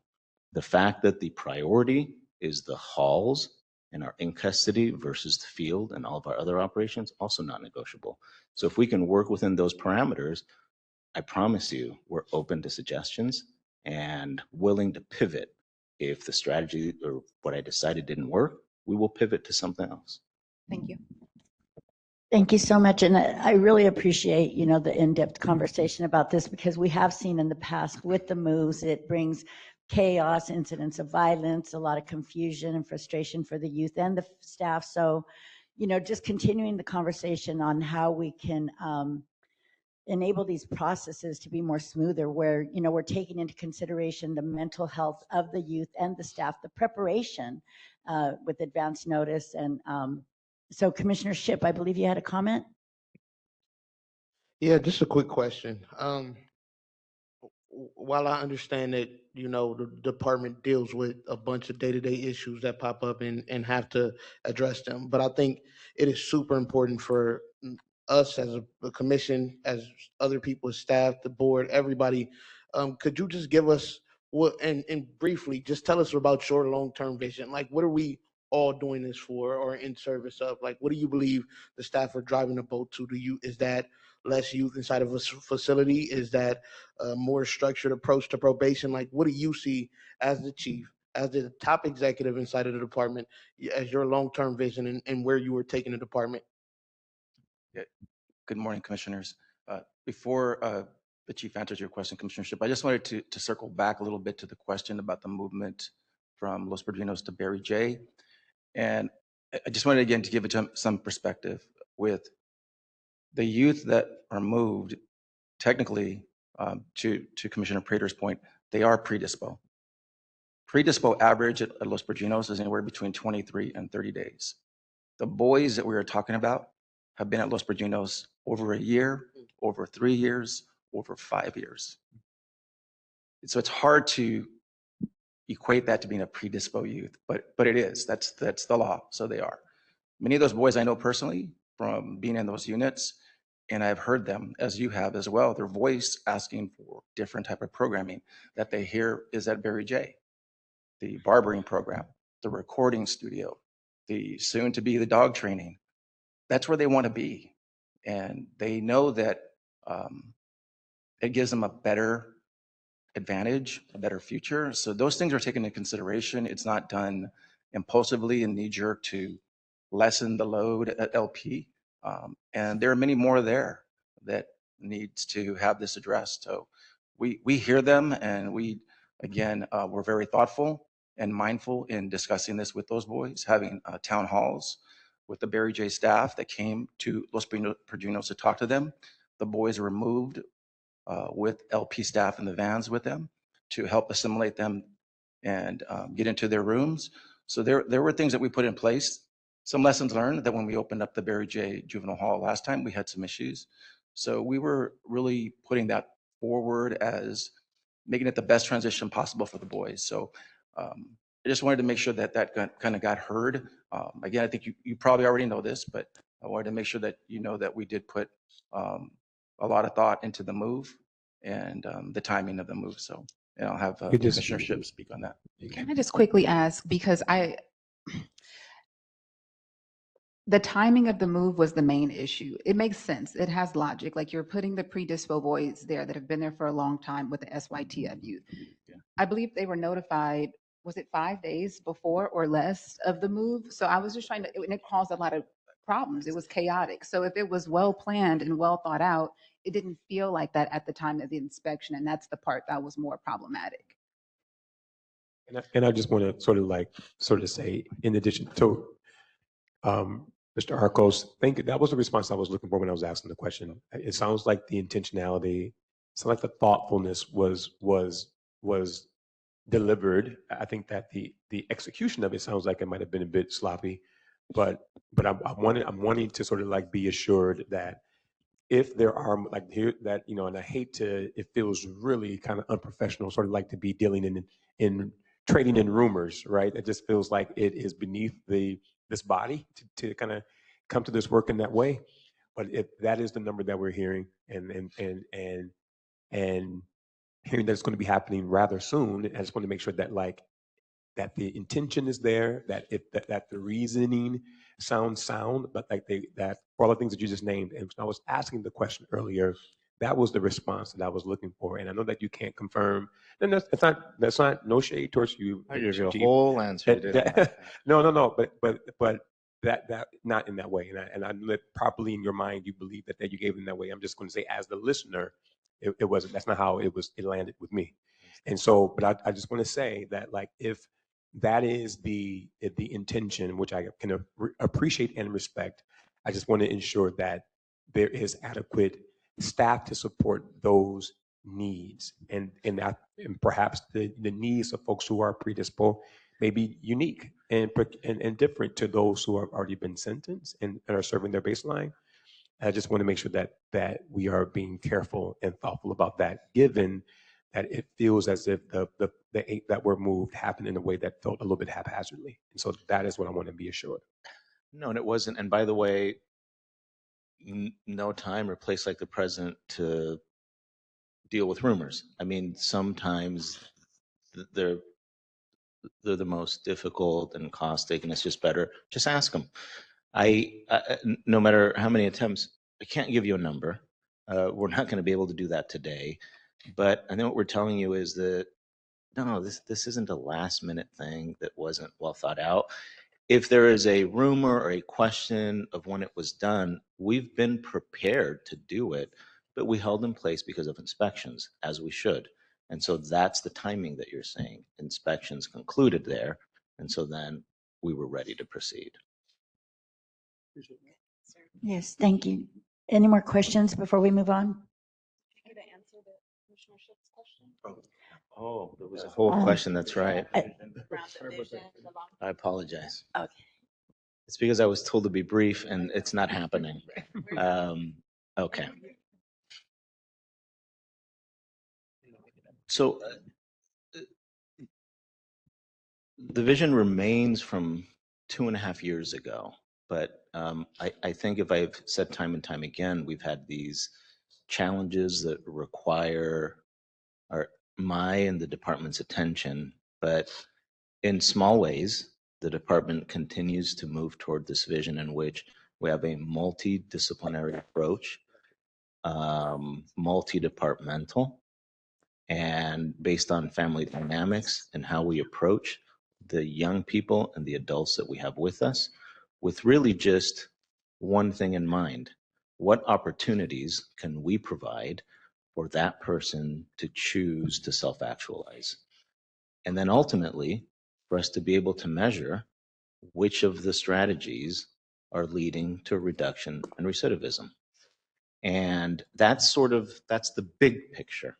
And those aren't just words. Those tell you, if you follow them, how we believe we should be interacting as a group with different insight and experiences, with different things to provide the client or the young person or the adult that we have, with this idea that we should be measured on our ability to determine the needs that the person has and then provide opportunities for them. We can't make anyone do something, but we should be measured on the efforts to provide the opportunity for either the young person or the adult to engage in these pro-social activities. And then ultimately, at some point, a body like yours should be able to measure and come back and say, this sounded fantastic, and we think it's fantastic, but in reality, it's having no downward push on recidivism. Or we know that we can't measure in the first 3 years because they're just areas that prepare someone for later on, or whatever those is, but so that at least we're publicly acknowledging where we want to put the money and why we want the money to go there. Right now, we think we know what the best programs are. I can't come back to you and tell you which ones have the most impact on keeping folks from persisting in the system, in the criminal justice system. That's where we want to land. Those are the conversations we ultimately want to be having. We want to be having conversations or what programs are effective, how we can be more efficient, where there's fidelity to what we intended on doing. That's being done by individual probation officers and directors and programs with very little resources and with very few staff, because they're all in the facilities dealing with the non-compliance issues. Commissioner Brooks? Oh, I'm sorry. Go ahead, I Commissioner. just got one follow. I mean, thank you for that. And the reason why I asked you to articulate that is because the biggest issue that at least me from my last 2 years on this commission, have seen is not just staffing, but communication. People don't feel like they know what's going on in the department, where these decisions are coming from, what's the vision, where things are, what's happening, and so they lose the passion for the job, right? Like you talked about, some people don't really want to do the job, but some people just don't feel like the job is for them because some people need the reasoning why behind something, right? And just being told you're being moved from downtown LA to Malibu and you're not being told the reason why is not enough, right? And I think if I was to make a suggestion to you, I think communication from top to bottom needs to be better across the board. And that's just my suggestion from what I'm hearing from staff, from supervisors, from superintendents. Everybody is confused on why things are happening. And I think maybe it is this body or maybe it is departmental communication, but there needs to be some better understanding of that. Thank you, Commissioner Shipp. And I do think it's important to address the rumors because they're circulating and then they just grow if we don't address them. So it is good to give, the opportunity for comment and to address it and to give the insight of what's happening. And I believe Commissioner Harris had one more question before we move on to public comment, but then we will come back to the commissioners again. I do, and it's like 15 minutes old now, so bear with me, but we're going to go back. Maybe it's like 20. Chief, you talked a little bit about court orders and this sort of persistent misperception that the department is much more responsible for who's detained in their facilities, and then is actually true. And you're right. The court is the ultimate arbiter of whether or not, at a court hearing within 48 hours or 48 plus another day of someone's arrest, and if they're detained in juvenile hall, they go to a court and there's a detention hearing, and then if the court decides. But I just think for public edification, it is, and I come at this, I was a defender for 12 years here and in Contra Costa County, and it is hard to overstate the importance of the juvenile probation officer in juvenile court cases. The probation department has opportunities, sits as an actor, as a player in the courtroom, in every single juvenile courtroom that I've ever been in any court in California. It doesn't matter if there's 3 courtrooms in East LA, there's a probation officer in each courtroom. They are there with a voice, conveying what the department knows about a kid, is making a recommendation about a kid. And they do it every single hearing for every single young person that comes into court. So they do it, there's a report written, for the detention report, and then probation has a chance to chime in person on that report. And so the chief is right. The judge decides. He gets input from the district attorney, from the court, district attorney, the defender, and the department. But I think it's like a little bit more nuanced than the court has made all these orders, because the department has made a recommendation in every single one of those orders. The department makes a recommendation about CDP, detention, home. They make a recommendation about transfer to adult court. They make a recommendation about disposition. So every single disposition, which means sentence, right, where a kid's going to go, the department has determined, for the young people that you're talking about that the department has identified can be moved, our long-term youth can and should be moved from LP to Barry J. The department's making that recommendation. Whether or not the court follows it is one thing, right? Maybe the defender is successful in saying they don't actually need to go to SYTF, or maybe they get transferred. I mean, that decision is not up to you, but the department is very involved and very, in my opinion, very responsible for the outcome of young people at so many different stages of a juvenile court case. And I just wanted to say that for the general conversation. Yeah, no, I couldn't agree more. And I would be glad to engage in moving away from at booking. I feel comfortable that the department is system-wide making good decisions there. Where the opportunity for improvement is offering safe alternatives for young people to be released to. If the average is 4 weeks, getting that done in 2 weeks. So it's being able to find appropriate placement in a faster way. Not saying we're willing to cut corners and release them somewhere that's not safe because we have sort of this push. That would be improper. But in having the resources and the people and the collaborations with other departments to say, that would be the real win. The young people spending less time when we know ultimately that they're going to be released to some type of placement. There's definitely room for improvement there. But there are areas that you're correct, very nuanced. But the department makes twice as many CDP release recommendations than the courts go for. So there are areas in which recommendations are being made for their release, but the judges just don't feel comfortable. And ultimately, we respect their discretion. I think that where the department and more broadly the county has tremendous room for improvement is in using the entirety of the department's resources, including DYD, including JCOT, including other programs, in ensuring that if ultimately there's going to be a reasonable and safe place to release the young person to, that's expedited and that's presented to the courts as an alternative. Thank you. Okay, Wendy, is there any public comment with this? And then we'll come back. Thank you. If you want to submit written public comment, write an email to info@poc.lacounty.gov. I don't think we have any written public comment yet. And if you'd like to make public comment in the room, step up to the podium. I would also invite people to raise their hand on WebEx.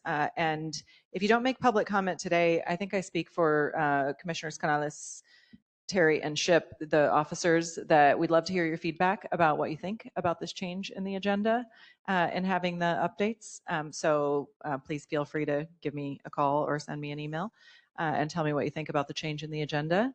I see Isabella approaching the podium, so we'll get started with public comment. And before you start, do we have any public commenters online, Janae? We do. Okay. All right. So we'll begin, and you can start, Isabella. Good morning, everyone. My name is Isabella, as Wendy said.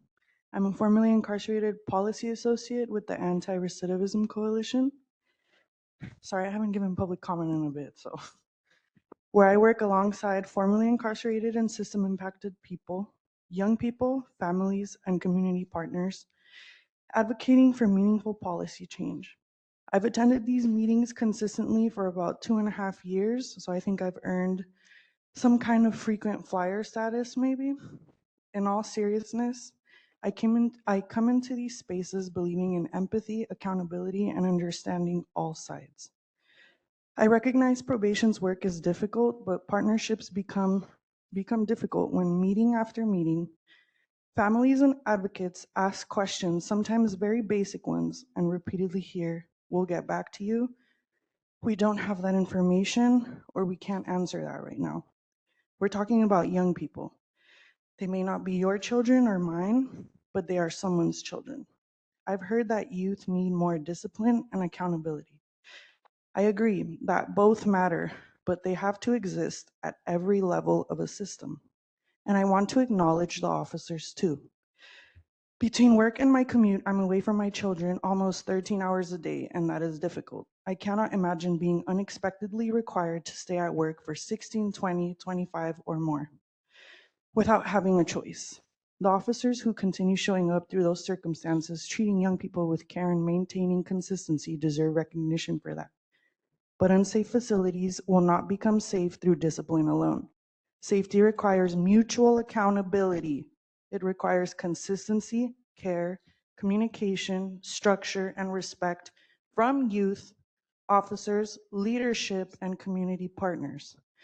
We cannot demand stability from young people while operating with instability ourselves. We cannot teach accountability without modeling accountability. Thank you, Isabella. And we'll go to online public commenters, although I'm not sure I know who we're going to first.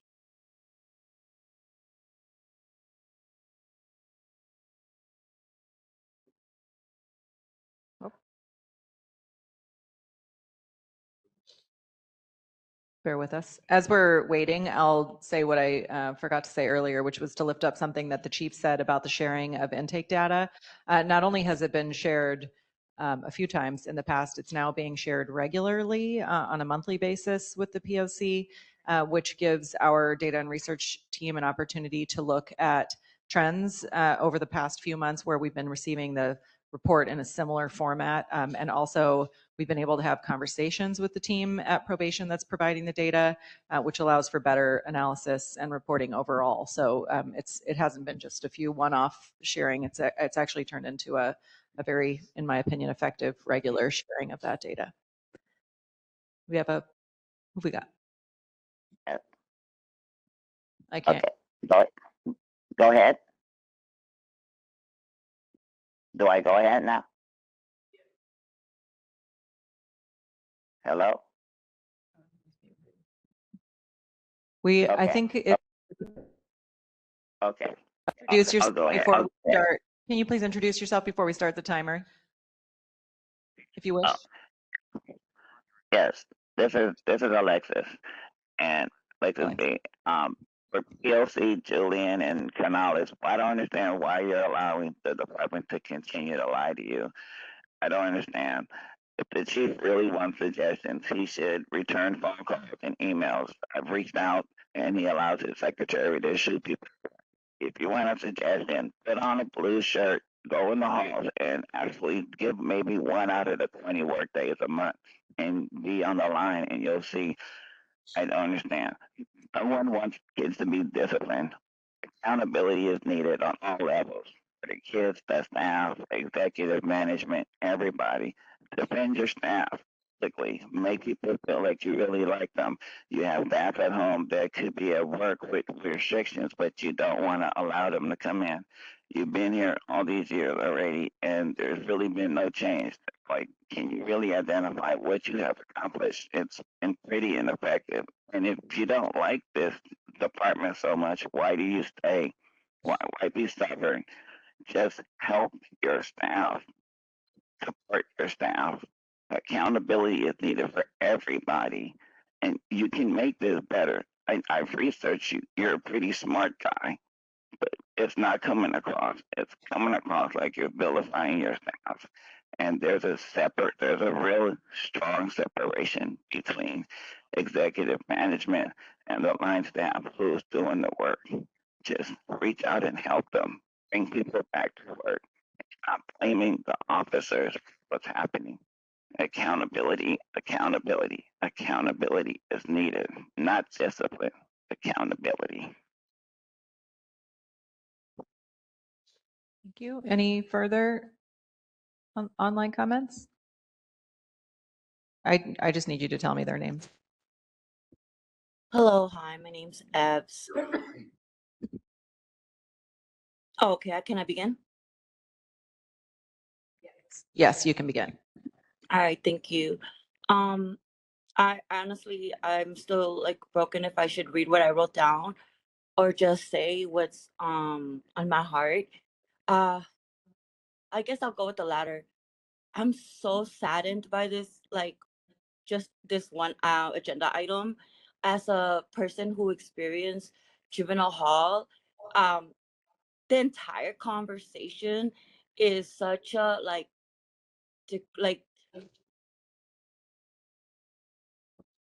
I know that we can do different, and a lot of you folks here in the commission and you know with Judge Espinosa and you know probation. I respect a lot of folks in the department, but this conversation is just a reminder of like so much work that we need to do. I think even the when I heard that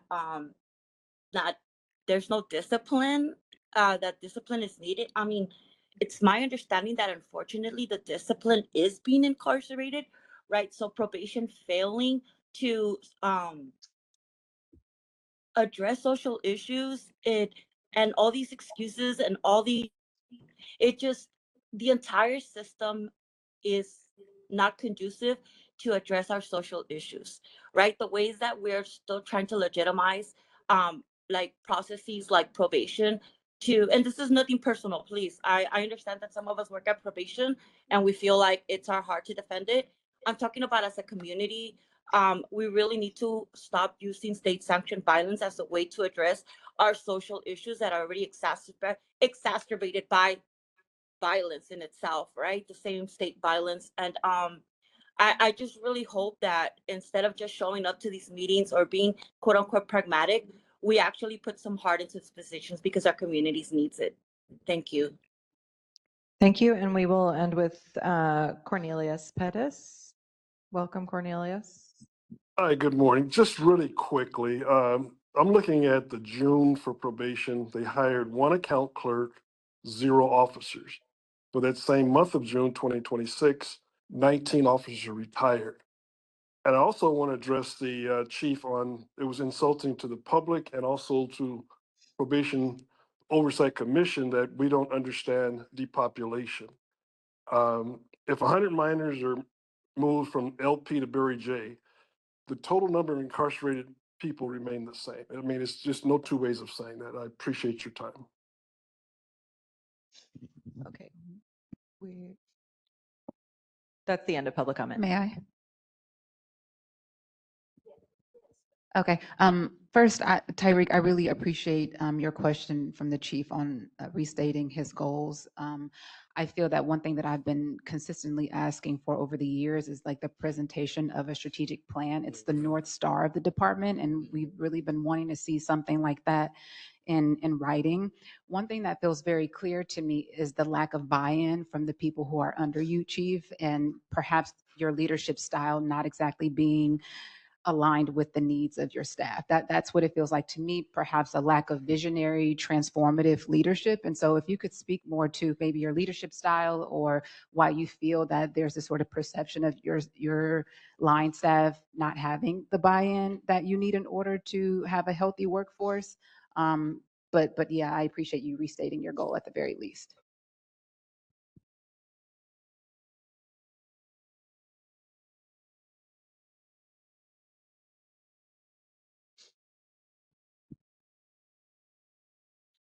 Chief, would you like to address Ms. Jackson's comment? I'm not sure. That's what I was trying to figure out. It might be more helpful to make it a separate agenda item, to do a presentation as to what the department is actually doing internally. I understand the conclusion, and then asking me to sort of defend my ability to be chief and its consequences, but I think that's there's so much to talk about there that I don't know if you would be open to that being a separate conversation. I'm happy to come back and go through all of it. I actually think that it would probably be good, and it would probably be good to do it publicly and for folks to understand. Since you've given me the opportunity, I would like to say that I do believe in probation. This is with respect to the comment made moments ago.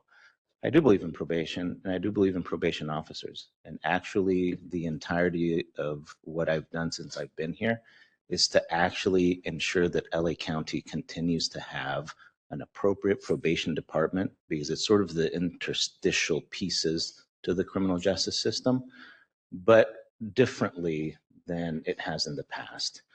But not for all of the court challenges that we have intervening. We could have advanced that much more. But I would love to both address the vision, what is underway to do that, and the interactions with staff. I'll give you as just sort of an advance that I think we should talk publicly about the difference between being able to lead folks into what probation will be versus folks not believing in the new vision. And so I think that's important for us to discuss publicly, because there are many of our staff who are objecting to the wrong thing. So an objection to the chief is much easier than objecting or accepting or engaging in the transformation needed to accept that the job that you thought was probation is no longer the case. And many of the conversations and the difficulty that is happening culturally within the department is that second one, which is essentially saying the sooner we continue to have conversations, describe to me what you believe being a probation officer is. And if you find it is not in alignment with what the department is demanding of you, what the public is demanding of you, that's not a leadership problem. That's a problem in being able to help people make life decisions to determine if in fact this is what they want. And so I that's completely different. And I object to anyone that says that I'm trying to dismantle probation. That's unfair. As a matter of fact, I think if you go back and you take a look at what I've done publicly, it's quite the opposite. It is really in challenging a system in LA County that I think very public has said, we don't need probation anymore. We don't want probation. We think other entities can do it. And I've stepped in and said, that's not the case at all, but fair is fair, and transformation and understanding what it is has to be different. And so I'm sorry it took a little bit longer to essentially say, I think that's like a full agenda item. If you're okay with it, I'd request that. I think we would love to calendar something like that. I mean, the main issue is that the vision is constantly expressed, but it's not translating. Oh, it's my phone, sorry. It's not translating. And so we would love to have that discussion to really learn more about what you see for the department. Thank you. And I do agree that it does need to be a full agenda item. And I think part of the concern and the frustration is not just coming from probation. We have also transitional housing, for instance, that house 290 cases that they're being provided no field visits, no drop-in. The clients are completely unsupervised, and when they go into the field office, there is no probation on site. So we are also hearing not just from probation and the concerns, and as you explained your vision right now, I'm not even sure that I fully understand it, but I'm sure probably some of the other commissioners are really in visualizing those articulate words, because I can't right now, but I do know that there is some really serious things going on. And when you have somebody that's registered and is supposed to be supervised according to the law, according to the public, according to the Judicial Council, and there's not that other end there with probation. It's not just the halls, the movements, and it's also the outside fields. And so I think a full agenda item would be appropriate. Yes, Commissioner Terry? Yeah, and including any tangible examples of how you've how there has been some success in moving towards that vision. So a unit even where, you know, where you saw maybe incidents went down and visits, family visits were up and folks were able to go to school and there were programs in place. And, you know, something that we could see like, okay, there's the vision and we see glimpses of where it's moving towards, or a field office that's just really crushing it right now, you know, something like that. I think that would be helpful for us to see as well. I mean, maybe we should see some clarity, because I see those as two different things. One thing is essentially saying what positive things have happened. I didn't take that as the initial sort of request, but what I want to stay away from is the popularity contest sort of determination of leadership, because I think we'd all get voted out, to be quite honest, if that was the case. But something much more pointed at, look, what are the goals? What's the vision? What are the things taking place to get there? And then a whole section on the engagement with staff, right? So I think that perception versus rumors for what's taking place, the level of a staff member being happy with the conditions often is reported back as a communication issue. And there's just so many instances where you're measuring the wrong thing. A staff member that is being moved into the hall doesn't have a communication problem. The ultimate thing that is happening is disrupting their life. Communication is not the thing.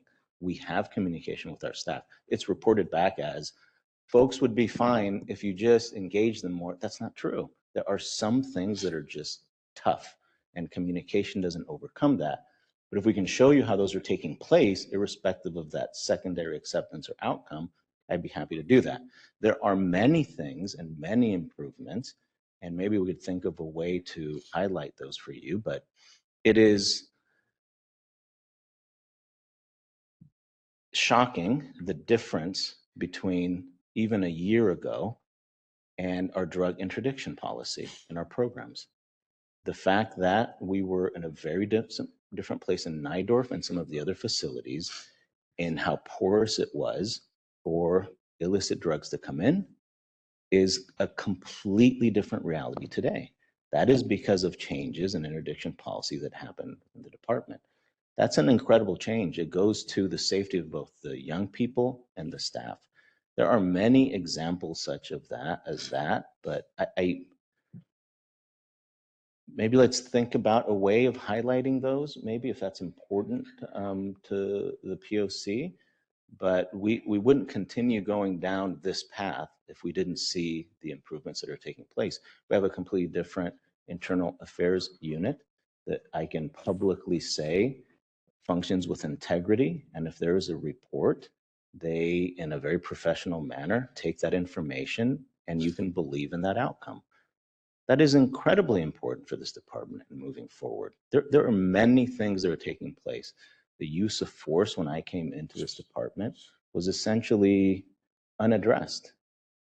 There were so many reports. The backlog is completely worked through, and we have a completely different system. There are many things that take place. None of those things are popular. None of those things change the reality of the employee. That's why, to me, in the conversation, those are sort of completely different things. I'm happy to do those. I think those are useful. I think that being able to talk about them publicly, whether we agree or not, and we take your feedback, are important. I just think that it might go beyond sort of today. I mean, I'll just say this on that. Maybe I worded it the wrong way. Maybe it's not a communication issue, right? But it is a transparency issue. And what I mean by that is people don't know why things are happening, when they are happening, how they are happening. They just know that they are happening. And I know that from my own experience as a commissioner. I hear this from staff over and over again. I can name every single time that a staff member, even up to superintendent, I've heard different levels of staff, even up to that bureau chief level, talk about that they don't know why things are happening or when it's happening or how it's happening. And so what I mean by that is, which superintendent said that? No, I'm just kidding. I can't reveal my sources. Snitches No, get stitches. no, but what I mean, and maybe it's my fault because I'm diving deep into leadership literature right now with the lynching bombs and the Herbert Simons and the Hill and Lynn's.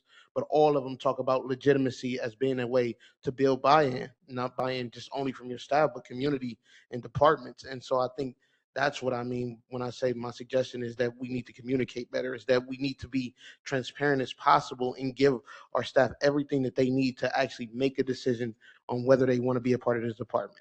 No one wants to hear just do it because you need to do it or because I said so. They want to hear it why we're doing it. What does this look like? Or how do you allow them to have ownership of something or believe in something? And so I think my suggestion is just be a bit more transparent about timelines and why we're doing it or how we're doing it. Give our staff ownership. Let them understand and make decisions on their own behalf. Thank you so much. There's always room for improvement and development. And maybe we do have an opportunity to go into that. If we show you what's done, We have another and then we presentation. can have. Oh, there's another. Okay, but Yes, I just well, wanted to you are point. going to do. Oh, I'm doing it. Yeah, so the chief is not going anywhere. Before Commissioner Jackson ends with the last comment or question, I'm just going to give the layout really quick. We're going to take a quick break, but then we are coming back with the department for another presentation for more questions and comments. And Chief, thank you for pointing out the use of force because that is true. And, so for uplifting that, with everything else that is going on. And Commissioner Jackson, go ahead. Yeah, And I'll be very quick. So, Chief, just so that I'm very clear, maybe I'm going too broad with this, but like I'm very logic model driven, right? And so when we're talking about your vision, I'm thinking about the ways in which all of your strategies are trickling down to the service delivery point, right? And so if you're saying that your goal is to create opportunities for young people to self-actualize, I'm expecting when I'm going in there interacting with staff and youth that I'm feeling that vision, right? And that's not happening. And so the goal of this exercise is for us to understand how the mission is hovering over this whole thing and how the inputs are equaling the outputs and the impact and overall how you're improving the outcomes. So that's the way that I'm envisioning it. okay, thank you. With that, we are going to take a 10-minute break. It's 11:04, so we'll come back at 11:14, and then we will resume another panel with the chief and others from the department.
if we want to just get everybody back in their seats. I know probation will be presenting again, and I'm sure there'll be a lot of questions and comments. Just go ahead. Okay, so for agenda item number 6, we will discuss and take possible action on a report from the Los Angeles County Probation Department, specifically Chief Vera Rosa and Deputy Directors Wolves Gruber and Aguilera, to further understand the scope of community supervision in Los Angeles County, including how many people are under all types of supervision, what types of supervision exist, and the staff and other resources needed to successfully operate field services. We have had meetings on this topic before. However, we have learned that the information we have received has not always painted a full picture of probation's operations in the field. So, we asked the probation department to provide a comprehensive presentation geared toward public understanding of juvenile and adult services outside of the juvenile institutions. We have attached several documents related to the agenda item and some prior POC meetings.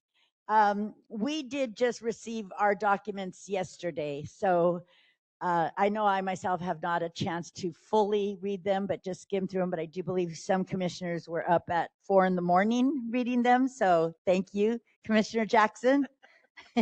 And so Chief Villarosa, can you introduce your team and who will be presenting today?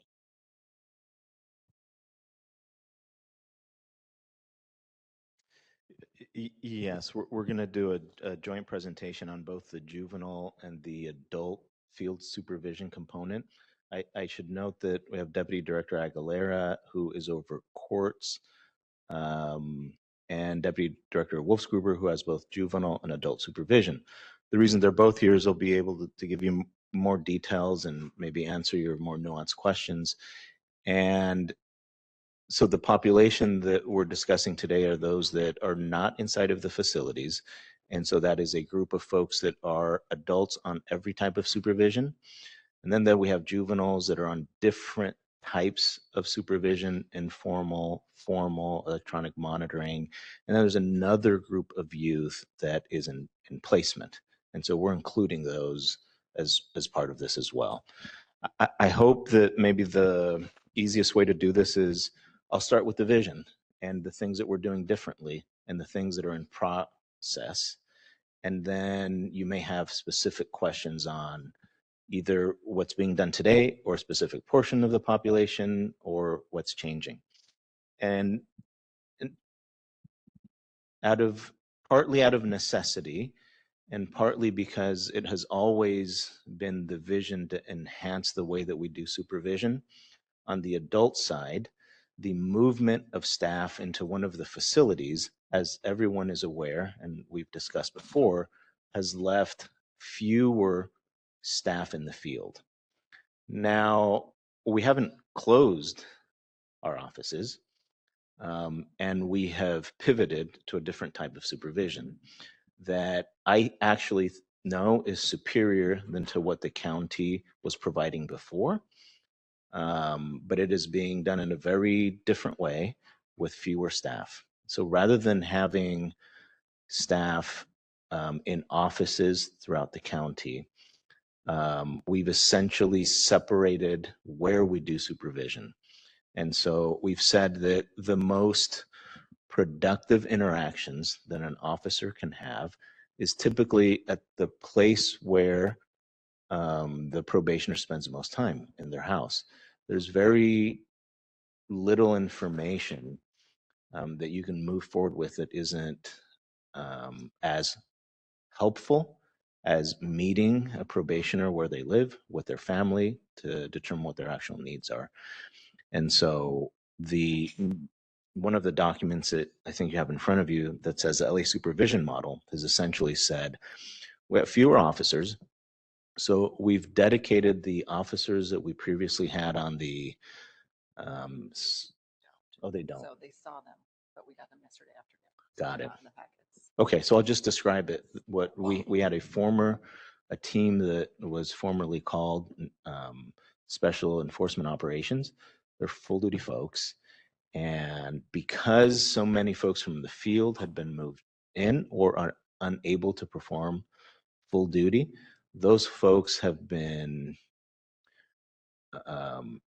utilized now to do home supervision. And so essentially what we said was every adult that is placed on probation should have a home visit within the first 30 days of being placed on probation.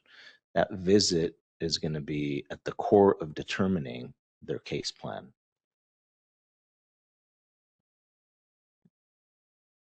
That I'm pausing there because then maybe you'll wonder then, what were you doing before? And maybe I'll let Wolf Gruber speak to that. But essentially, from the 23,000 or so odd people on adult supervision, there was never a guarantee that you'd ever been seen at home. And I just don't think that what the public has thought has been taking place, or that the impact that we have on public safety really matches what we were doing before. And so that even though there are less officers in the field, there's actually more contacts taking place, and they're more meaningful contacts. Maybe I'll pause here and let Deputy Director Wolfsgruber, do you want to describe the activities that have taken place since we implemented this? Sure. Thank you, Chief. Dave Wolfsgruber, Deputy Director of Field Services. So as the Chief indicated, and now I'm going to try not to be repetitive because I went over a lot of this at the May meeting, but just to give you an update, in the 3 months since then, our community supervision team that the Chief referenced of full duty staff in the field conducting visits, and this is going to be updated once the data are in for the month of July, but I know you're showing about 10,000 home visits. We're up to about 13,000 home visits. And what does that mean in addition to being present for the individuals under supervision, as well as having a better contacting and have a better feel of the overall environment that our clients are living in and residing in all across the spectrum of individuals we supervise. That's also resulted in individuals gaining access to services rather than waiting for them to walk into an office and present themselves in a crisis situation, or that it's too late and they've either recidivated or they've relapsed. Those individuals are now being seen by a community supervision team and directly referred to services or directed to an office where, as I mentioned a few months ago when I appeared before you, we have the AB 109, HR 360, Health Right 360 navigators, and we also have core system navigators as well. And then we'll speak a little bit later about juvenile supervision and our juvenile supervision model that we're implementing. But it's been a rousing success, and I think it pleasantly surprised all of us as to the outcome of what being present in the field, which I understand, doing this about 41 years now, what that means, and being present in the community as opposed to waiting in an office, excuse me, for someone to appear for a service when they're already in crisis, to be proactive and supervising. Given the challenges that you're all well aware of as far as staffing, with limited staffing, how could we best supervise a very complex population of about 23,000 adults and 2,000 young adults, juveniles under our supervision? So it's really resulted in successes as far as presence for clients, connecting them to services, fully utilizing our services, including JCOD, which I think has been underutilized for a number of years, in working closely with those folks in some case management and transportation and enhanced services we're working with them to provide, is particularly for our AB 109 population. So since I presented to you last, we're up to about 13,000 visits, as I mentioned, and that's been very successful. And it's actually exceeded our expectations.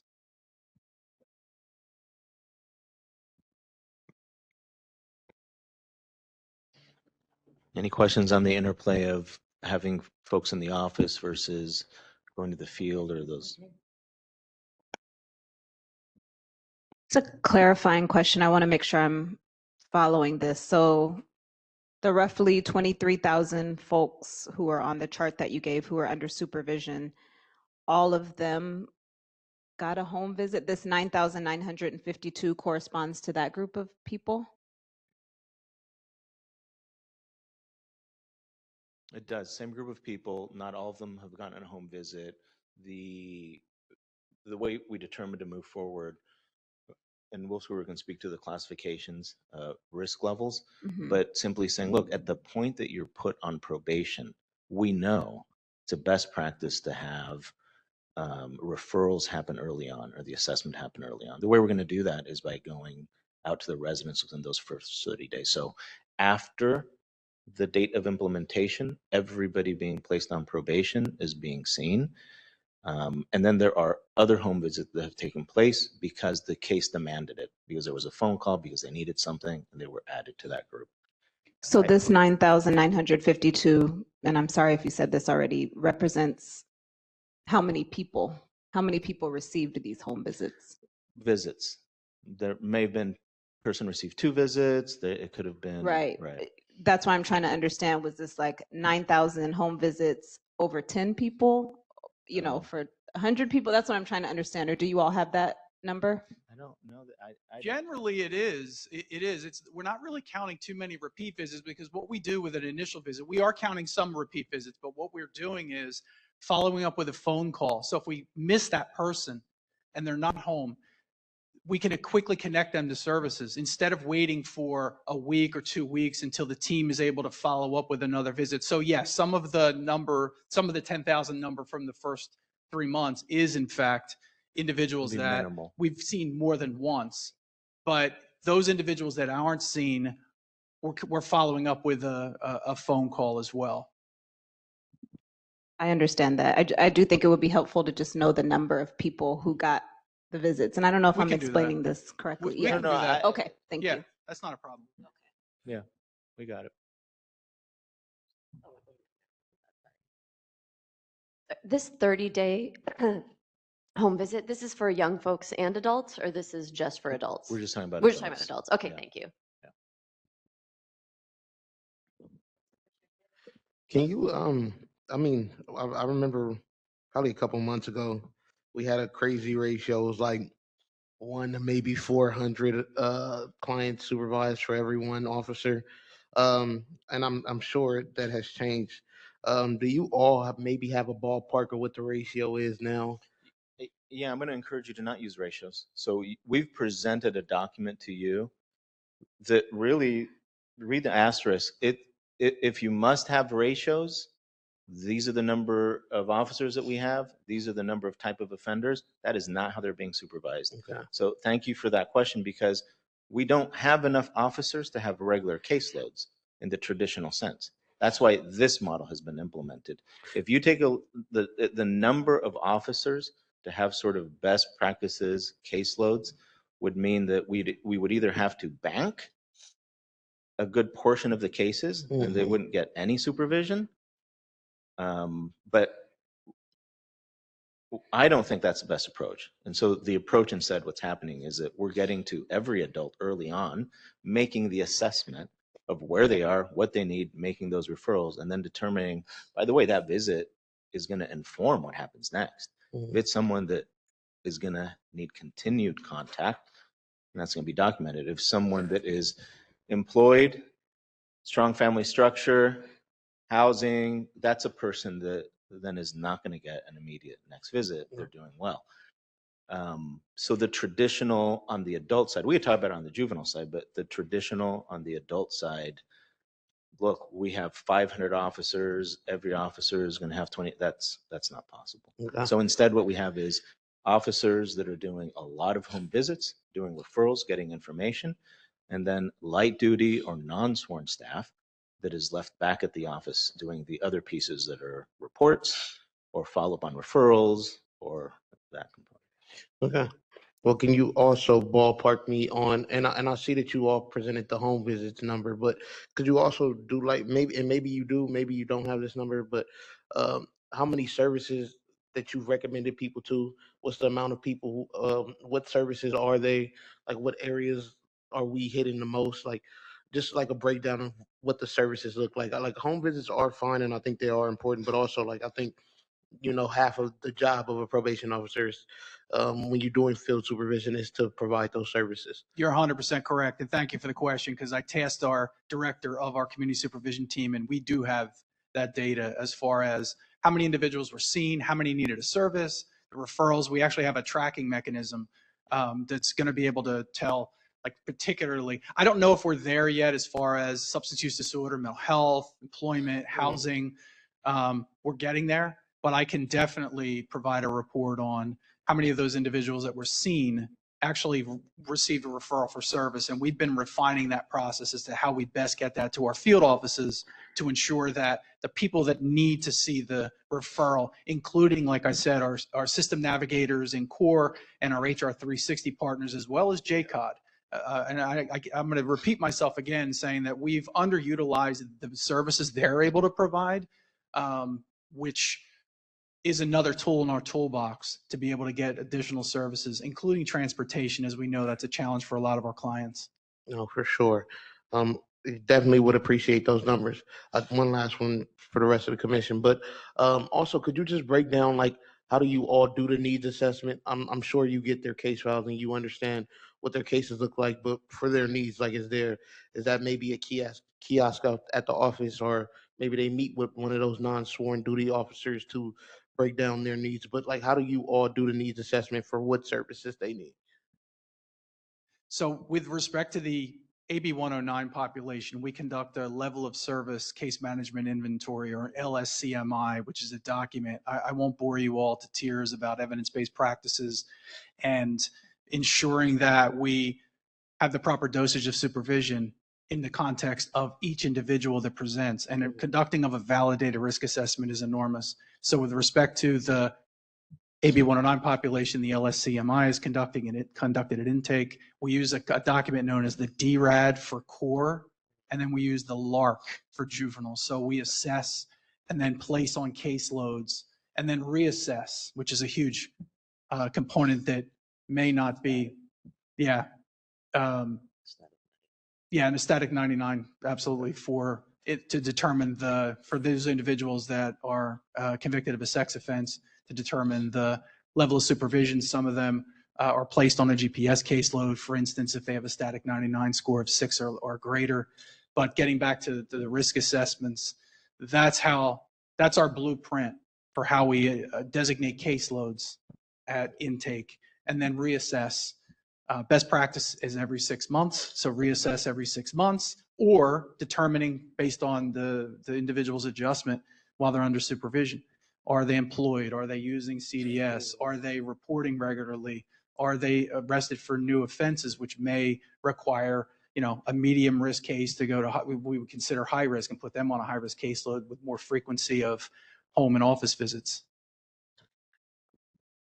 I think I was more so wondering about, and maybe this is also included in that risk assessment, but the needs, not really their risk of reoffending, but more so, what do you need? Well, is that does this person have a history of substance abuse? Or if you talk about someone who is have a sexual crime, like what needs or mental health resources do they need? Like, do those documents include that? And if they do, can we get a copy of those documents if possible? When you say those documents, you're referring to the risk assessment? Mhm. That's not part of the risk assessment. That would inform, the case plan would inform that. So if you you have a risk assessment, and then you have a needs assessment, risk, needs, responsivity. So then the documentation that we would have is a review of prior history of substance use. So an individual that might have scored high on a risk assessment, we already know that individual is probably going to need, if they're not already court ordered, to participate in substance use disorder treatment or mental health counseling, that we'll focus on that. I think the chief wants to add something. This is just how I always look. But we're trying to pivot to make the interactions more meaningful, to look at dynamic factors. A lot of the assessments are sort of based on things that aren't going to change. And then we really focus on this word risk by saying commitment offense is this, and then that becomes sort of the core of how we approach the person. What we're really trying to do is, most comprehensive risk assessments have a needs component in there. Like, for example, it puts you at risk to not have housing, right? Isn't that just a need? You have the need for stable housing. So a better model for us to use is, at the time that we're interacting with the person, what things are happening in their life now, not before. Now, for cases like domestic violence, sex offender, you've got to do profiling so that you understand what you're looking for to determine those things. But beyond that, the things that are really going to impact what happens next with the individual are the things that you can get from that home visit in that moment. You are high risk now because you have no employment, nowhere to live, and your significant other broke up with you, right? Those are needs. You have a need there that we need to make referrals and try to help you with that put you at risk to reoffend. So we're trying to work with our officers to just try to see it as what are the present things, what are the dynamic factors that we can have an impact on. But that's the important reason to meet people's families, see where they live, rather than hear their best presentation of themselves in an office. Two very, very different things. No, I appreciate that. And with that, just so we don't lose it, I would like to make a motion, if that is okay with the rest of the commission, to um, bring back this conversation and get those numbers of that 13K or 10K or however many K. What does those referrals look like? How many referrals happen? What are the types of referrals? What services do you all send them to? Things of that nature. Is that the correct way to make it, Chair? I want to make sure I'm hitting the Brown Act requirement. How many referrals and You don't need a motion. We'll give it to you, but Put it on a memo. God. Yeah, we will. Whatever motion you pass, we will take. But just for Brown Act purposes, just to be. It's from the number that we gave you of home. You want to know how many individuals have actually been seen, how many referrals, and what type of referrals came from it. Bingo. I may.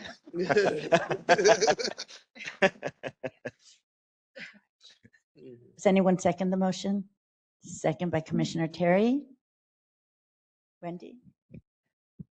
Well, I don't want to cut off comment. We'll go to public comment eventually. I just want to make sure I got it right. So it says how many individuals were seen among the visits, how many referrals were made, and then some description of the types of referrals. Mm-hmm. Yes?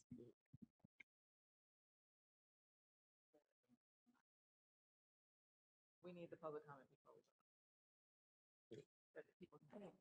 Is there commissioners? Yes. Commissioner Kakani.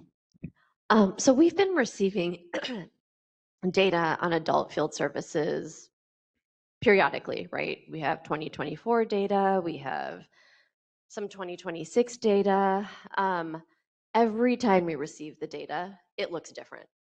Every time. Sometimes it's broken down by offices, sometimes it's just core, sometimes it's SRG, FV, and core, then there's an AB 109. It is so hard. I have this impossible to make sense of spreadsheet where I have tried to collect the data that you've shared.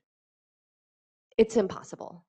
And so I'm just like, I know that ProbeStat was a thing, it stopped, but like, is there some way for you all to provide consistent data so that we can actually track trends? Because, for a long time, we were looking at per office, what was the caseload? And so then all of a sudden we're seeing, okay, I don't even know, I'm just gonna make one up. South Central had a 49-to-1 ratio in terms of cases to PO. And then all of a sudden in 2026, it went to 1,054 to 1, right? And so it's like hard to even know what that means. And then we get this data that you've just shared that doesn't have any office breakdown. So it's hard to even know, do some POs have a larger caseload? Do others have a smaller caseload? And to your point, different cases require different things. Maybe family violence requires more intensive supervision. Maybe the sexual registrants require different type of supervision. But again, just every single time we've received your data, it is different. Yeah, I am. Yeah, I'm with you. It's tough for me too, but in part because the interest of collecting data, we're working on having an actual case management system and in which it would be easy to mine any of these things in whichever way we wanted. We don't.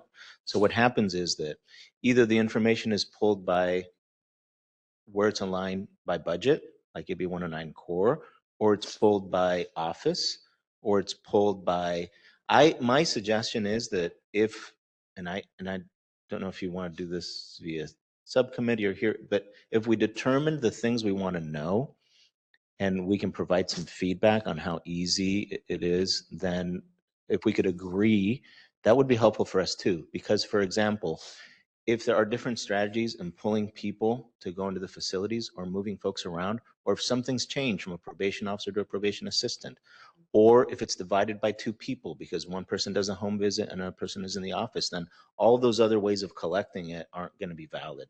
Like, for example, if you say, I want to know what the caseload is, it's not really going to tell you anything, because by having someone that has a 50-to-1 caseload or someone that has 500-to-1, it tells you nothing about how often they have to be seen, Right. or what the interactions are. So I think that, like the previous question, which is, how many people are you seeing? What are the dosages? What are those things will be easier for us to present to you. And if there's a format that you want to request, or if we want to work together on a format, it would be helpful to us too. Yeah, I guess you're right. I'm just confused on how you make any data-based decisions if this is the data that we're receiving and every time it looks different. So if you are making data-based decisions, or, you know, it would be helpful to know how you all are collecting data. It'd be helpful to know how you are creating caseloads for folks, or how you are assessing, you know, whether a person can have 50 cases on their caseload, or if it makes more sense to have 13. We don't know what we don't know. So every time we get these numbers, and they seem wild to me, and then every time they're different. So if there's a way that you all are collecting data, maybe that's a helpful place to start. Yeah, I mean, I just described it. I'm suggesting that you not take a look at caseload ratios, because that's not going to be helpful to telling you what's happening in the department. I described what our model is now, which is essentially saying we're going to see people in the place they live within 30 days of being released. That's the period within which we'll be making an assessment and determining what goes further. Then we have these other categories, such as the sex offenders, the domestic violence, that are pulled away because they need more attention. In the future, or assuming this motion passes, we can tell you these many people were seen in this period. These are the things that happened with them. And that, to me, that will tell you much more about the health or what's happening or not happening than sort of the artificial construct of the caseload, because the caseload is not the way we're functioning right now. And you say not the way you're functioning right now, as of when? Like when, I guess I just for my own, trying to map and make sense of how Yeah. young people, not young people, we're talking about adults, how adults are being serviced, whatever the word is.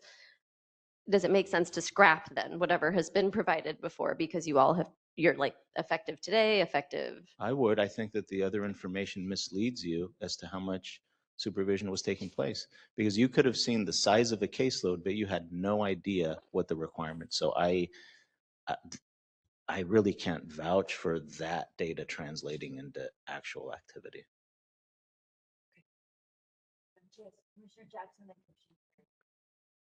The new model calls for you guys to do home visits within 30 days of release. How do you guys handle cases where probationers are homeless and don't have an address on file? So we only can base it upon an individual with an address to be able to visit an address. Those individuals that are homeless, we're going to still rely on connecting them to services if they're homeless. AB 109, anyone, and that's those. Are you well familiar with AB 109? The individuals coming out of the CDCR system, pursuant to the Public Safety Realignment Act. So those individuals, there's no reason for them to be homeless. And I say that, I understand everyone makes individual decisions, but everyone that wants housing in AB 109 receives housing through HR 360. Our core cases, those individuals that are homeless, that is a challenge. If we don't have a home visit and they're out of contact, then that's a notification to the court, and the court makes a determination as to whether they want to issue a bench warrant or or not. And what we do, we make efforts to contact those individuals by whatever means we have. If we don't have a residence, obviously we can't do a home visit, but we still try to establish contact with those individuals. But there is a point in time where, time has passed, and in the interest of public safety, we have to notify the court, and then the court makes a determination as to whether to declare that individual missing. But that is a challenge. Those individuals that are homeless, that is a challenge to be able to be present for them in the communities, especially if they don't have contact with us. Yeah, well, is there an alternative? Like, are they then able to visit the office before you give a recommendation yes, to the I touched courts? upon that earlier. Yeah, I said, Okay. yeah, they can, if they come to an office and let us know they're homeless, we will then wrap services around. And when I say HR 360, I know they have 100% placement rate. We don't have quite that level of service with respect to our core, just because of the number of clients and the number of available beds. But we make every effort through our system navigators within core to make a housing referral and placement. We follow that case to make sure that it may take a little longer than HR 360. I just want to be clear on how quickly we can attach someone to housing based upon the resources that are out there. But yes, you're absolutely right. If they appear in an office, we can then make a concerted effort to make sure that person has housing. Yeah, the offices are open. The mobile van is still utilized, I think, a couple of times a month. It's a resource van that's placed, and contacts can be made there, different places throughout the city. The next step is improving on the kiosk system, which is essentially being able to do Teams meetings for some folks instead of having them either catch them and they could still communicate. And then lastly, remember, this is just a few months worth, but what I can tell you is my expectation is that we want to help folks not have to be homeless, because that's a risk factor, but we can supervise homeless people, right? And visiting people, although they're homeless where they are, is something that we can do and will be doing. These conversations are helpful because this is in its infancy and it's a complete departure for what the department has been doing. So thank you for that. Sure. Piece. I think the more politically correct term is unhoused people, so I do want to correct myself. But what's the rough percentage of that population? Is it a lot? Is it a little? I don't have that handy. I can get that to you. Just roughly. Yeah. Okay. Thank you. Does the LA supervision model extend to young people who are placed in LRPs? And is that the number of young people who are in LRPs, is that reflected in these counts, the document that shows the caseloads? No. So this is not involve young people. It doesn't involve any of the placement. Deputy Director Aguilera is going to, if it's okay, we can jump from the adult to this population that's placed. So I'll hand that over. Hello.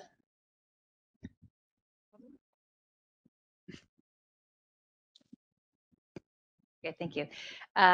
Gabriela Aguilera, Deputy Director. No, the LRPs, the STRTPs, placement, all our SYTF are all follow an intensive supervision model. So they're not counted in the field supervision. It's a separate, it's under me, and they follow the intensive supervision model, which we have not changed. We have been conducting for some time now. And they are seen depending on where they are, some within 5 days of arriving at wherever they go. And the supervision is a little different. They have a minimum of 1 visit a month, but oftentimes is far more than that. The DPOs visit the facilities where they're at more often to ensure that the services are being provided. Like in those situations, we don't really have to do the referrals that you mentioned before, because they're at the facilities where the LRPs and the STRTPs, where the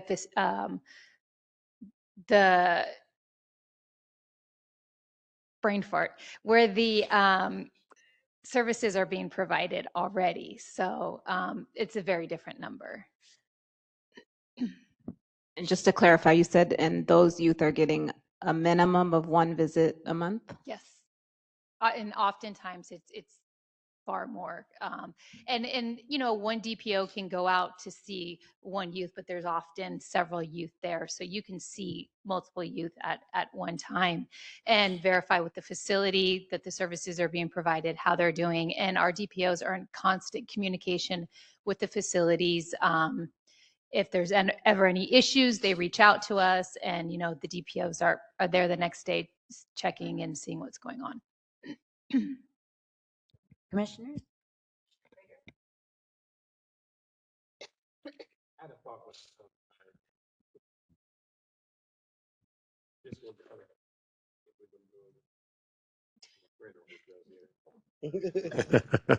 Don't know how to use a microphone. So, but I thought about, I think that we're having a conversation offline about like the connection between like the overall mission and vision and what's happening on the front lines. And so when probation officers are coming to visit LRPs, for example, and I'm learning here, and this is kind of a news flash for me, that they're coming to sort of like to verify that services and supports are happening or like that is not clear to me that is the intention for the visit. And so, but I'm happy to know that is a thing that those kind of supervision or visits are comprised of.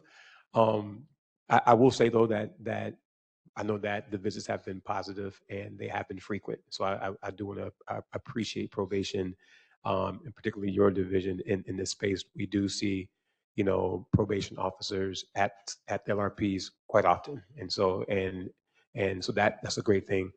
Unclear would be helpful to share with the LRPs specifically what the checklist is, if there, if you will, of what the visits comprise of. What services are they checking for? Because my experience has been they're coming to do like the check-in, and they're like building rapport with their probationers and also doing testing, right? And having sort of like, some level of case management conversations, which I think are all productive and helpful. But if there are services that they should be observing or monitoring with respect to sort of like what the LRPs are providing, that isn't clear. So I think that kind of clarity would be kind of cool for the LRPs to know. I don't think that is known. And so I wanted to kind of say that. And if it's happening, it may be happening internally for probation, but it isn't.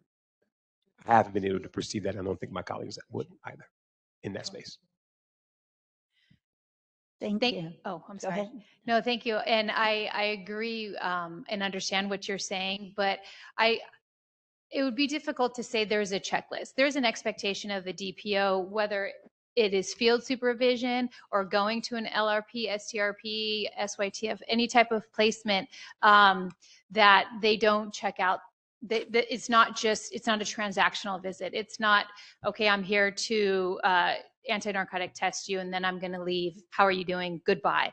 I mean, in the field, you check, is there food in the fridge for the kids, and, are the kids going to school and everything. So that's often what a home visit is comprised of, whether it's in the facility or a home on probation.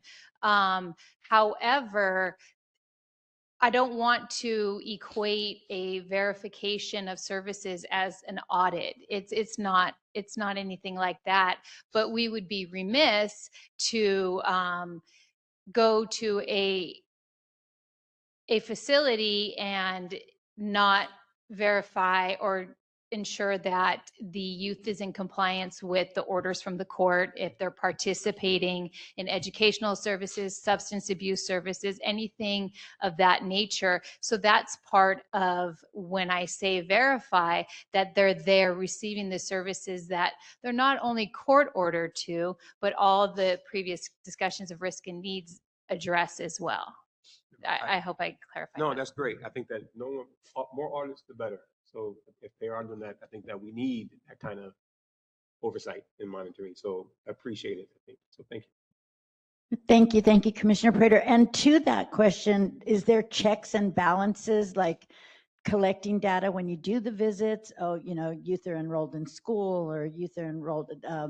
There's participation programs in-house with counseling, or different things, like when you have a home environment of things. I know on some of them that I see just on Instagram, and seeing the the activities that they have going on inside that are so productive, but that's because that's what they've developed, but it's not quite the criteria of all of them, or it is. That's a kind of a question. Yes, I mean, it's not, like I said, they're not necessarily audits, but those are the type of information that's documented in progress reports to the court.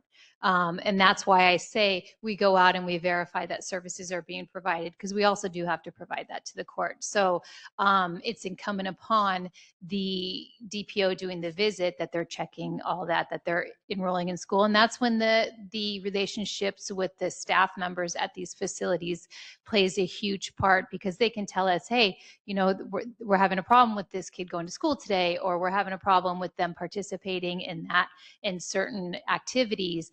And then the DPO can not only address that with the youth specifically, but can also address it in a progress report to the court if they can't resolve the issue initially. Thank you. Commissioner Kakani and then Commissioner Jackson. So I'm just trying to figure out what like the universe of young people on supervision is, because in years past, the universe was given to us, you know, around like 2,275 or 2,297, which is obviously significantly smaller than the universe that you've provided in the documents late last night, early this morning, which is about 5,000. So is that just because populations were being excluded in the previous data, or are we saying that we have somehow doubled the number of young people who are in the field? Yeah, no, yeah, I can answer that. We're all fighting to say no, it has not doubled. I'd love to hear Mr. Wolf-Gruber's voice, just because we've heard from the chief quite a bit too.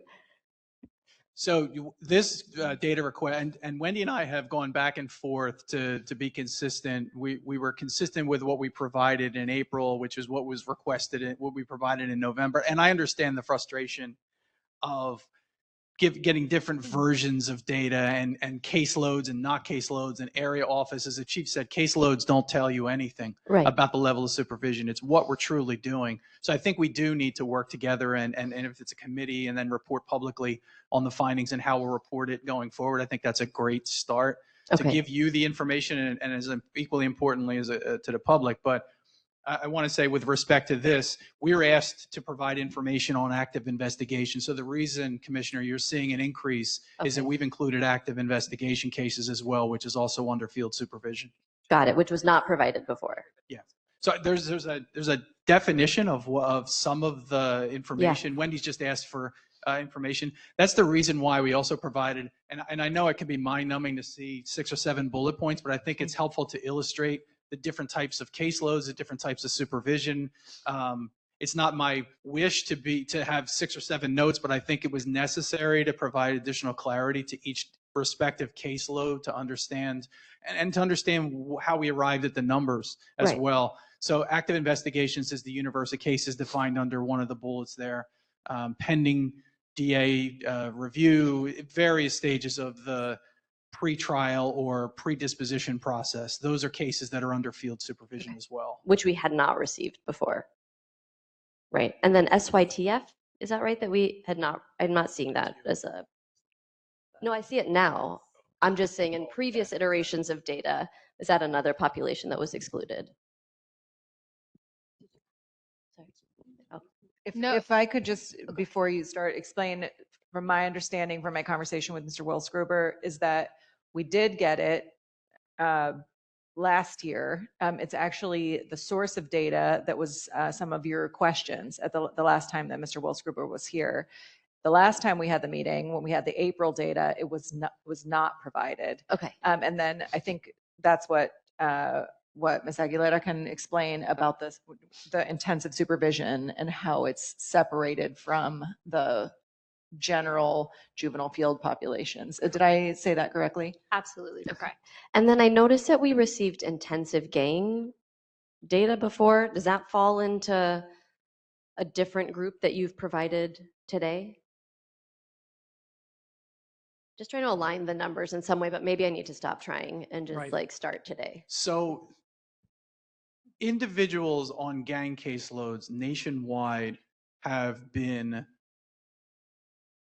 given and dispersed to regular caseloads. It's not a best practice to have individuals stigmatized and identified as gang members based upon anecdotal information. And that's quite frankly how we were placing individuals in some cases on gang caseloads.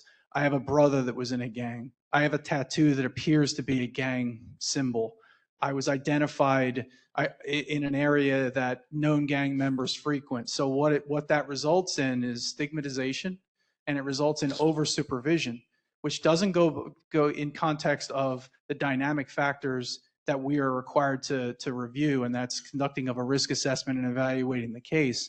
So nationwide, gang caseloads have gone by the wayside in a lot of jurisdictions, and I'll speak from personal experience overseeing 16,000 parolees in the state of New Jersey as executive director. We dissolved our gang caseloads about 15 years ago for those reasons. Okay. So why would we stigmatize our youth? We don't have adult gang caseloads.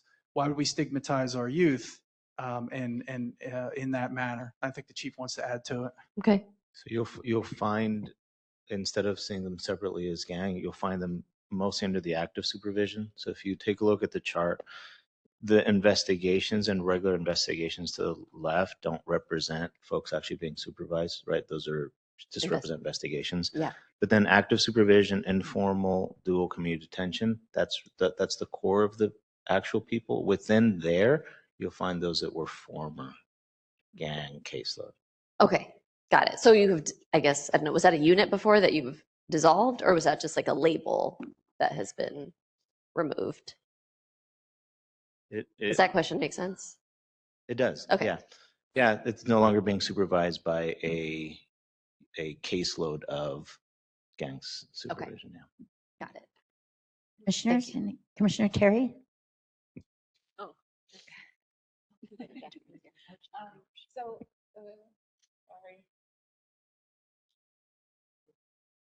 Hello? Okay, thank you. So the IDC intake data shows that approximately 130 youth were detained in June.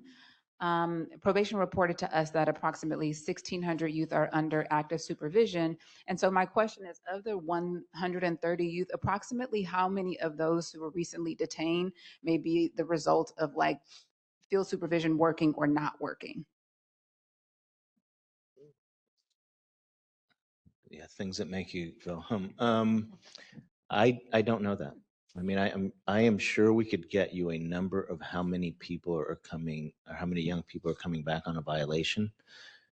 It goes to the larger question in terms of what's the recidivism for these different groups over different areas, and what type of interventions are having an impact. I don't know. Yeah. We could certainly get you how many of, and I know we've provided that one before, which tells you how many young people coming back are coming back for violation, which means the release didn't work. But I don't know that we've broken down what type of release. Yeah, we would love a real number. One of the reasons why I ask is because in an earlier commission meeting, maybe a recent one, I was telling a story about a mother that I'm in regular contact with, and she has a foster child that she took in a couple of years ago. Juvenile justice involved, obviously, based on the story that I told before. And she was so desperate for help from the probation officer because there was no supervision. And so she has, Narcan in the home. She has to have metal detectors in her home. She has to actively supervise, her son. And it had been very frustrating because he had reoffended several times over the years. You know what I mean? Gun, firearm possession, violent things. And it was really vital for her to have access to a probation officer to help sort of manage a lot of that. It sounds like she's in contact with a probation officer now. That wasn't the case for a long time. So I'm hoping whatever, newer models you guys have implemented is going to sort of carry that burden for her, because it's not fair for mothers, for parents to have to do the supervision for probation.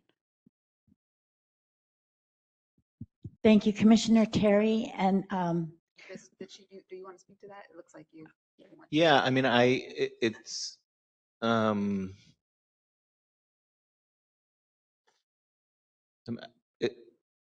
it's a bold statement, but I just want to make clear again, because of the rumors and people's misunderstanding, that it is true that there was a significant move from staff that did field supervision into the facilities. That's absolutely true. It is not true that we've abandoned supervision. As a matter of fact, what I'm saying is that we're doing two things at the same time: less staff in the field and a goal of increasing the supervision that was taking place. Now, that's counterintuitive for most people, because the reports that you're probably saying is, I'm no longer there, there's no one for me to go see. But I would invite you to just sort of consider that the supervision that was happening before was insufficient, and you were unlikely to be happy with. It didn't meet the needs of the population.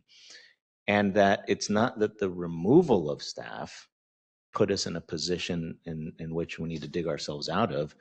It's that we were dissatisfied with what was happening before, and there's no time like the present, and we're moving to a different model in which we're going to do both things. We're going to use less staff to actually provide more supervision, because we have a much more clear plan on what types of interactions we value more. And I don't know if there's time, but if we could talk about where we want to go with the juvenile supervision, it shares some of the same components, but in a more intense fashion as the adult, which is saying we need in-person and meaningful interaction with you close in time as to when you start your probation period. We need those interactions to be meaningful. So if I can't see you many times, I need to see you in your residence. And then that the referrals at the onset are important, and that the ways that I determine how much more supervision you need have to do with dynamic assessments of what are happening with you, much more heavily valued than your commitment offense, right? Because what we had before is you could have your same level of supervision because of the commitment offense for the entire period. Well, if it's a small caseload of 20, that means you're only going to have those people for the entire period. And what happens to the rest of the folks? Because we've never had enough officers to supervise all 2,000 in an intense manner. So it's being much more mindful as to when we're having interaction, what type of interaction, and also giving the probationer a way to step down and not have such intense supervision. I understand that. Part of what I'm saying is that young people, probationers know where the department is lacking. They know when there are shortages, and they know where to exploit those shortfalls, right? Mm-hmm. And when they know that you guys don't have adequate staffing, they're taking advantage of that. And so part of what was happening when a probationer was not seeing a probation officer for months is that it's encouraging more criminal behavior, because they don't feel like they're being supervised. Mother is finding fentanyl in the home. She has to carry Narcan just to make sure she doesn't you know what I mean? Like things like that just meant that it's just long overdue, that whatever you have in place now, it was needed long ago, but it's good that you have it in place now. Yeah, no, I want to make clear, I told you what's in place for the adults. That was shared with the courts, so they have a better understanding of what to expect when they place somebody on supervision. On the juvenile side, it's a work in progress. We will be meeting with the courts so that they can see what they could expect out of the new model. I could give you sort of an advance, which it hasn't been made official, sort of, so you just have an idea of our thinking, how it's different from the adult. So it's very similar in the sense that we value having that initial assessment, validated assessment, occur at the very beginning. And that initial visit that rounds out that assessment happen. The difference with the adult is that what we project, what we want to do is have that initial home visit within the first week. We understand that juveniles are different, and that rather than within the first 30 days, you really need to do it within the first week. So the assessment has to happen right at the beginning, and the initial visit that's going to inform the rest happens within the first week. And then if you end up being high risk, either because of the assessment or because of court order or because you're on electronic monitoring, then you should expect that you're going to continue to see a probation officer twice a month. That if you're in the moderate, that you could expect once a month. And then that if you're in informal or low risk, then this is when we start deferring. We start doing things like video conferencing or in the office, or moving you on to the non-sworn staff, so that we're really just doing checkups. At any moment, because of dynamic factors, you could be moved back up. And then having assessments every 6 months to determine if, okay, you've had this level of intensity, things appear to be going well, then we can step you down. By doing that, we can better serve the entire population rather than just a small portion. And then, as you described, very little interaction. Then the young person knows that.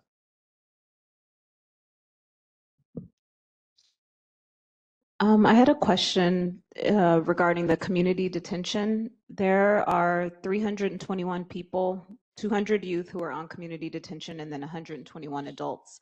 And so I wanted to ask about the electronic monitoring contract that you all put forth before the board, which is valued at 35 million. So 35 million to monitor 321 people. And I think from the outside looking in, that seems very expensive. So are there other people who would also be benefiting from that contract, or is that the standard kind of going rate for that sort of service? Can you share more about that? Yeah, the majority of that contract is for pretrial, adults on the pretrial side. And so that's why that number, and I think the number is 2,859 on the pretrial side of folks that are being served.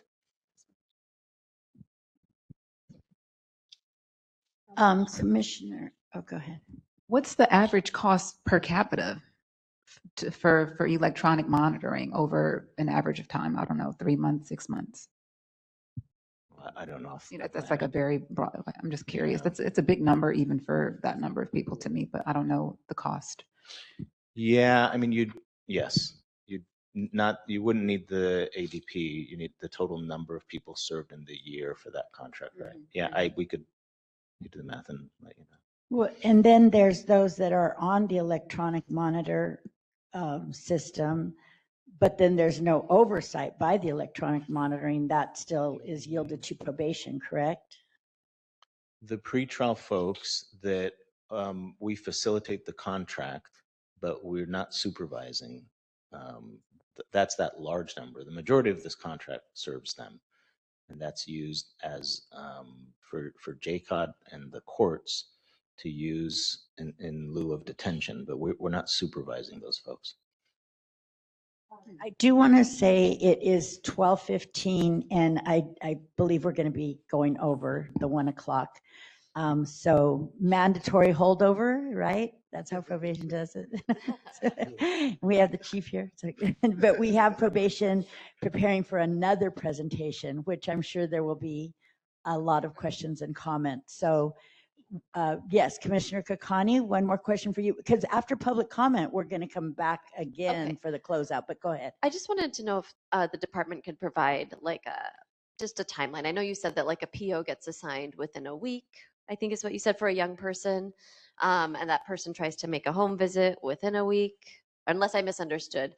But if there could be like a, kind of like you provided the LA supervision model, like what that is for the young person, or I don't know if there's different versions given the intensive supervision model. And then how many times are you hitting that, right? I mean, this is just an anomaly, but I happened to be observing a court case where a young person was released, I think much to his own surprise and his grandmother's surprise, on June 30th. I saw her 3 weeks later, happened to be in court. I saw her again. And I was like, what are you doing back here? How's your grandson? She said, oh, he was back in within a week. And I was like, oh, like what happened? She's like they just took too long. And I didn't, whatever. We ended up, she said that no one ever came, whatever. It could be that she missed a phone call. It could be that a probation officer didn't make it out there. But it would just be helpful to know like how many times you're also hitting the metrics that you've designated for yourself within the different models. Does that make sense? It does make sense. Okay. I give you a peek behind the curtain. We've not implemented the juvenile model. It's the adult model that has now taken place for a couple of months. I give you a peek. The next part of this is a conversation with the courts. And then you'll get sort of the same grid we have on the adult. And then we can measure against it. Like, for example, we can now ask, hey, since we implemented, how many adults we're seeing within the first 30 days, right? We'll be able to do the same thing on the juvenile. We'll give you a date certain when the new model starts. After conversation with the courts, and then we can measure against it. I mean, it does seem like there is some model in place though, right? At least for the placement and secure youth treatment facility. Is there not a model in place for the young folks? Well, outside of that? Well, there's going to be no change to the placement and the folks that we're not anticipating. It's for that, the rest of that, the 2,000 Yeah. that we're being seen. Yeah. Well, they're following what they've been doing all along, and this is an area that has largely not been touched in terms of the levels of staffing that they have had as compared to everywhere else in the department. So until this change happens, it's just sort of been business as usual there in terms of how they work. I guess it would be helpful to know what business as usual is, like if that's documented somewhere, and then much to Commissioner Jackson's kind of, I think it's related, right? Like how many young people are coming in on a violation, whether it's of their own doing or because they didn't have the support that they needed. But it feels like it's connected to whether a young person may or may not have seen a probation officer based on the protocol that you all have outlined for young people, even if it's as business as usual. I'm just not sure what the protocol is, so maybe if there even is a protocol that you could share. Commissioner Meredith and Prater both have questions. Do you want me to see first, or do you want to answer that? Okay. Commissioner Prater, I saw your hand up, but okay. Commissioner Meredith? Yeah, I was just going to say we need to move on because time's getting along here. I got some other meetings to get to. Oh. It's two commissioners that have said they've had enough of me for Well, I think that this is very relevant, and that's why I have allowed it. I understand. I know Wendy's right here telling me too, believe that. And now you're on that end, and I'm in the middle. But I think these are important questions. I think it's an important conversation. I think probation came prepared with answers, and the ones that they don't have, they're even saying, let's make a motion and get the answers. So, I think now we find ourselves in probation's shoes, right? Where we can't leave. We've clocked in and we can't clock out. Okay, so with that, we will take public comment. And Wendy, is there any public comment? Okay, if you'd like to make public comment, please approach the podium. We use the raise your hand function. We do have a motion on the table, which is a request for information. That's so many pages back in my notes now. I've got to find it. It is a three-pronged motion. I really can't find it. Commissioner Schiff, do you want to restate it, and I'll look for where I wrote it down?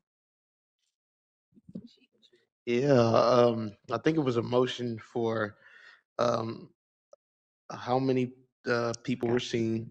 I believe the types of referrals and how many referrals. That's word for word what I wrote down. How many individuals were seen, how many referrals were made, and a description of the types of referrals. Commissioner Schiff made the motion, and it was seconded, I believe, by Commissioner Terry. Yes. Okay. All right. Public comment? Nobody in the room? Would you like to make public comment? Okay. And if you do, we have some online?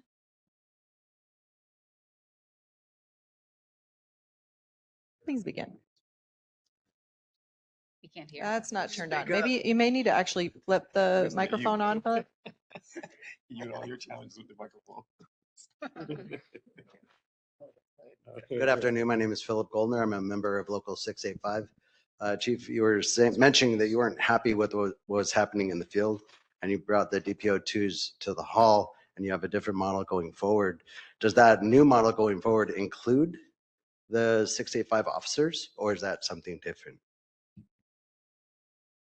You can respond. You can respond after, perhaps. But do we have any online public commenters? Okay, thank you.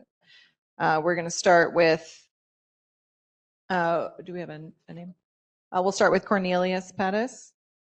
Cornelius. Yes, thank you so much. I'm referring to item number 6. The document says 8/12/2026. It says adult core and AB 109. If we look at adult core, it says the number of cases 18,076. It says one DPO2 to manage 172 cases. And I don't see one person being able to manage 172 cases. When I also look at AB 109, the chart says 10 DPO2s assigned to Alhambra. The key word is assigned. Flawed data leads to flawed conclusions. Scheduled would probably be a more accurate definition. There's not been 10 DPO2s in Alhambra the whole year of 2026. The maximum schedule at Alhambra is 5 DPO2s, which breaks down to 3 DPO2s in the day and 2 DPO2s at night. The chief has made it perfectly clear that the detention facilities are his priority. He has permanently assigned DPO2s, DPO1, supervisors, and directors to juvenile hall. The field offices have been decimated. In fact, we had 2 field offices that were closed in November with more to follow. When a probationer arrives for his appointment, he's given a return appointment. He cannot receive services because the officer does not have time to see him. A provider will not see a probationer without a referral. AB 109 probationers are being denied essential services, housing, medical, mental health, psychiatric evaluation, substance abuse, and domestic violence. The reason juvenile halls have been out of compliance for over 2 years is BSCC. They verify what probation presents. Over and over, probation has documented services rendered, and BSCC has verified that what was written did not coincide with what BSCC observed. I appreciate your time. Thank you. We have one final commenter who's anonymous. We'll unmute you. Again, diary. Yes, this is Alexis again. I'll be honest, to the POC, I would hate to play poker with you all because I'm watching you on YouTube, and I don't know how you can keep a straight face while someone is playing in your face, basically. I I don't understand. How do you get more with less amount of staff? That's that's not even logically possible. And I'm really looking forward to hearing how that's going to happen. Prior to retiring, we did statistical reports every month. You may find it more beneficial and easier for a department for you to get those stats from each respective office, and that way you have the raw data and nothing that's being summarized or uh, reimagined. And then the last point, as to the unhoused comment, it is a really big problem. Prior to leaving the department, there was an individual, a gentleman, who showed up at the Centinela office, and then he was told that he's in the wrong area and was sent to the South Central office in Compton. And when he got there, there were no deputies there and had to go back. So you had an unhoused person that showed up on Normandy and Imperial and had to walk all the way to the Compton courthouse to be told there's no DPOs there and no supervisors there, and then had to walk all the way back to Centinela area office because there's no people in the office. We used to have a no wrong door policy, but how does that work when you don't have anybody in the office to be able to effectuate the no wrong door policy? It just doesn't mathematically make sense. That's your time. Thank you. And so with that, we can move on and I can call the vote unless you wanted to go back to. Okay. Commissioners, please vote yes, no, or abstain on the motion by Commissioner Shipp, seconded by Commissioner Terry, regarding the request for information about adult field services.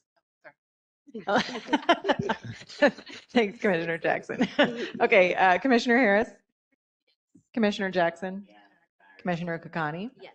Commissioner Meredith, Commissioner Prater has stepped out, Commissioner Shipp, Commissioner Terry, and Chair Canales. So with a vote of 7-0 with Commissioner Prater absent, the motion passes unanimously. Thank you so much. I was going to just ask him, does he want to address the question about 685? Yeah, valid questions. What I described as the new model, that was probation officers. As a matter of fact, the new model requires full duty probation officers to do the sort of the full spectrum of the job. Absolutely. At no point have I said or will you ever hear me say that I'm trying to replace probation. everything that I presented today, at the core of it is probation officers, and there is no probation department without probation officers. So to be clear, none of this is to displace or to replace probation officers. If the department has ever taken bring on additional folks, it's not at the cost of the recruitment of probation officers. So yes.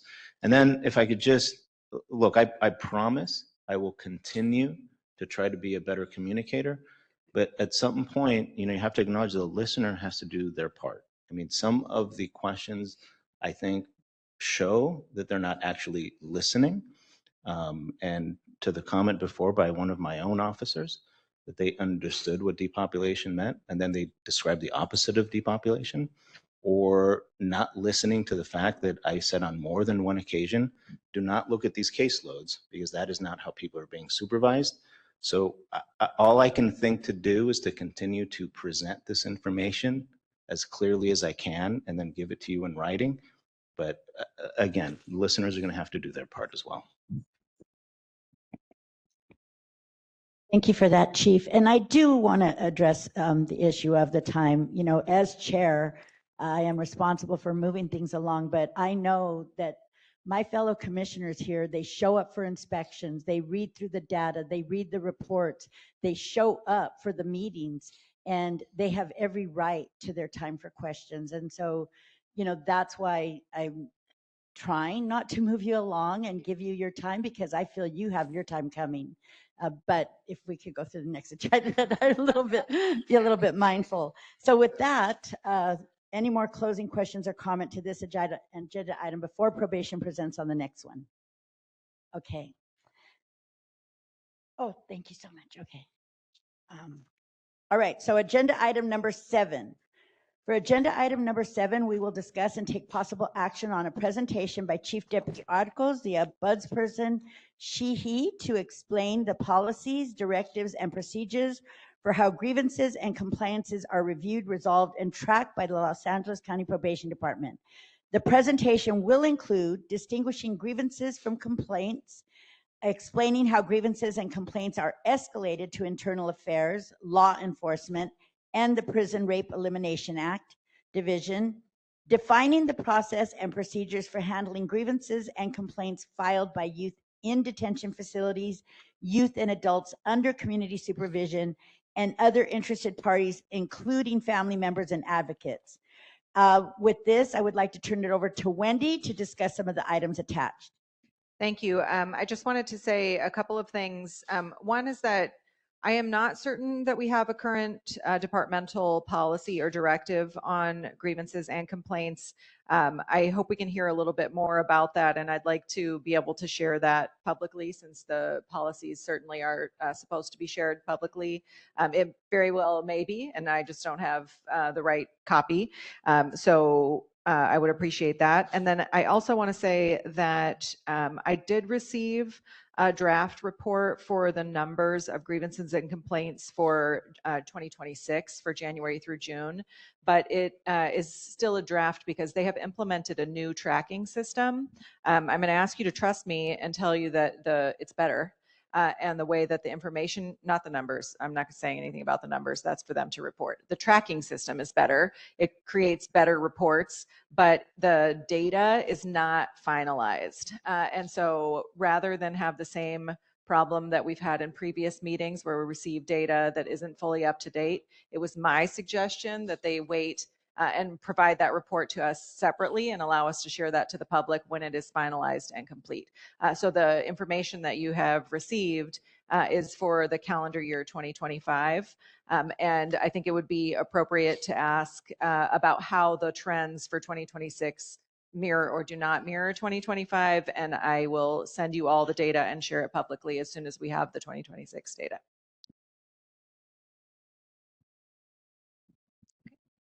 Thank you, Chief Deputy. Okay. Great. So we have Tanika Sheehy and also Dan Carpenter, who maybe you could introduce yourselves to begin.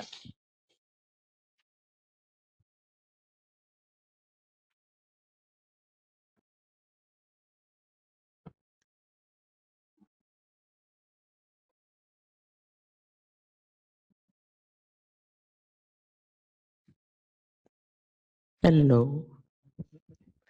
Good morning or afternoon. I'm Tanika Sheehy Gomez. I'm the Department Ombudsman, and we have Director Dan Carpenter Jr. And so, what we want to be clear is that I know the Commission puts the grievances and complaints together, but within Los Angeles County, we consider grievances to be youth grievances. And so Mr. Carpenter is going to talk about youth grievances. It's wonderful. And I am going to talk about complaints. So basically, do you want me to start with complaints real quick? I'll be fast. Go to, do we have another page? The first page? So just to be clear, the Department Ombudsman operates a helpline. It's an 800 number. And we receive complaints or contacts or compliments from everyone. So we are youth and adults. So anybody that's a probation client, AB 109, ACOR, our placement, STRTPs, and all those wonderful acronyms, we take complaints from everyone. So just to be clear of who's speaking, and when you ask your questions, we understand the grievances in the real world. A grievance is a complaint, but within LA County probation, if you say grievance, then we know internally that's a youth grievance. And then if it's a complaint, if a youth calls the ombudsman, we consider it a complaint.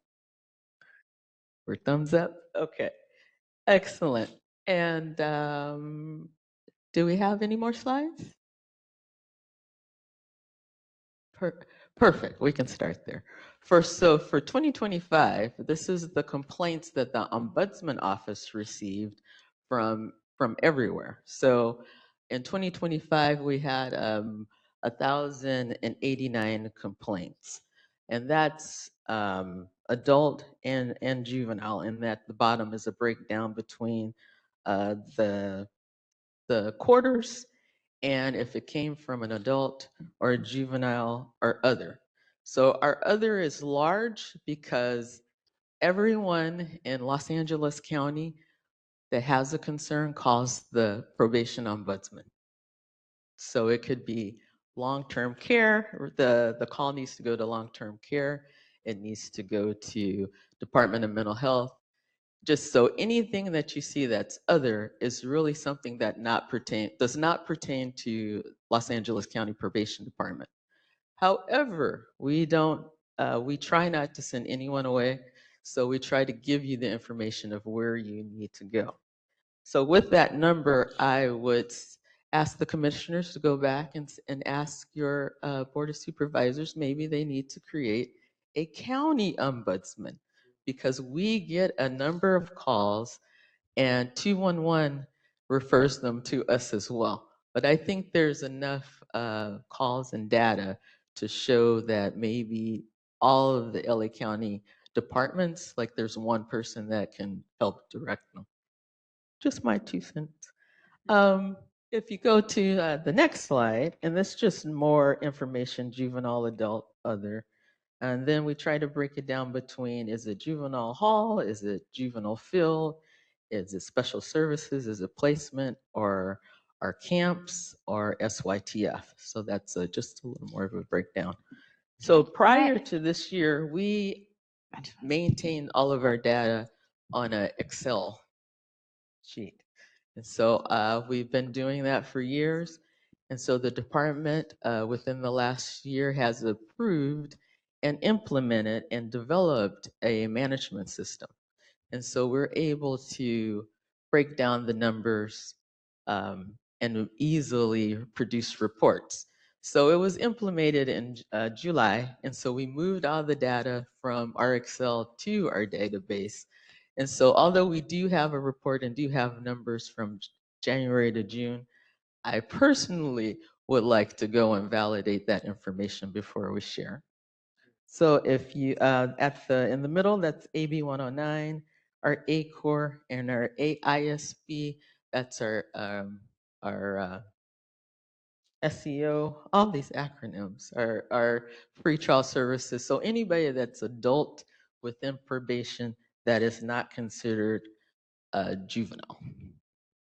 That makes sense. And then the last one is our admin, our internal affairs, our management services, and then of course all of our other. Okay, if you go to the next slide. The types of things that we get calls involving, we've broken them down over the years. So this new system, we call it OMS, Ombudsman Management System, is going to be able to further break down the types of complaints that we handle. Employee information only, we get a lot of information only. We have concerned citizens, neighbors, people that are trying to report things that the probationers have done or are doing that are violating, that they feel are violating their terms of probation. So that's our information only. So what we do not violate our, our query. So therefore we cannot validate if that person's on probation. However, we will take the concern. If the person's on probation, we will share it with the probation officer and they will determine what to do with that next. Employee conduct. So if you look into the larger rectangle there, the employee conduct breakdown, the safety concern, negative behavior or lack of attention, or positive action. Those are those letters of accommodation. So in the new system, we're able to break that down even further to identify exactly what the issue is. And so I'm going to note there, if it's anything dealing with employee conduct, we refer that to internal affairs. So it's not the negative actions, not the positive ones. But so, because our office we're doing research, we're basically trying to resolve the issue. But if there's something going on with employee conduct, we're going to turn that over to a more formal investigation.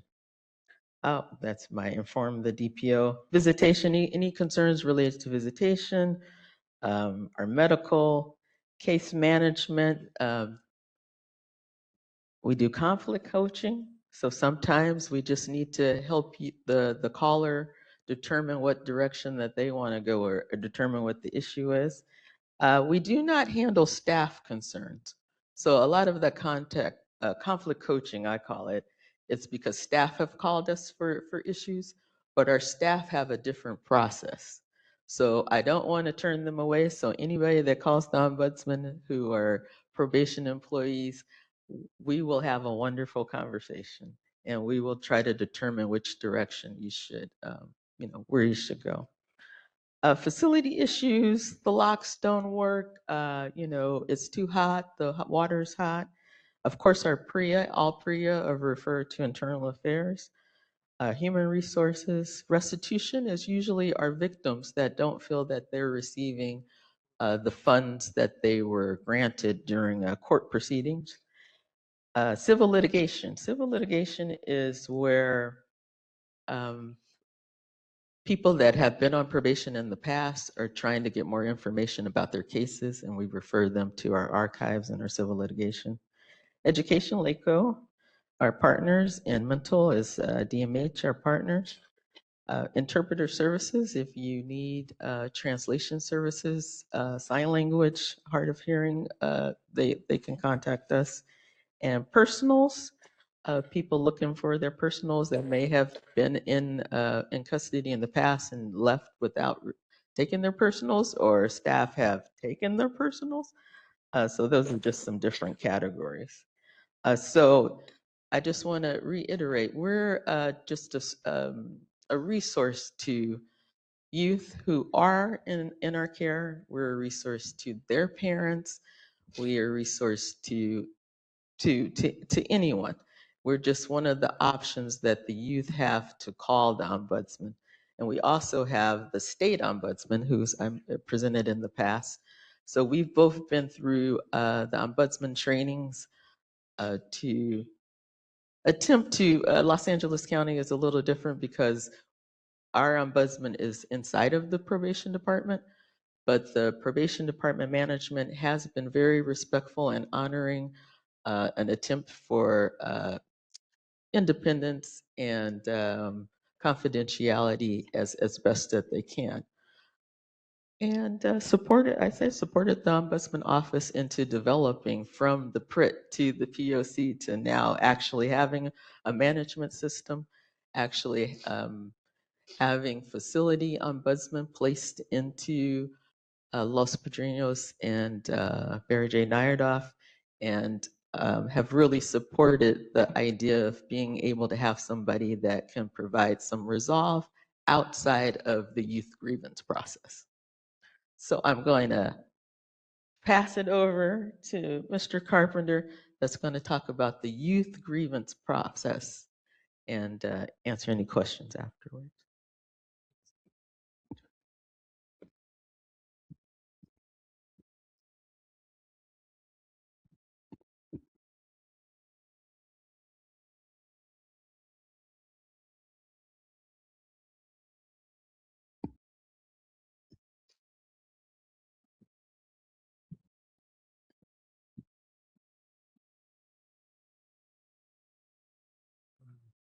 Thank you. You can skip the first two slides. We can go to educating youth on the grievance process.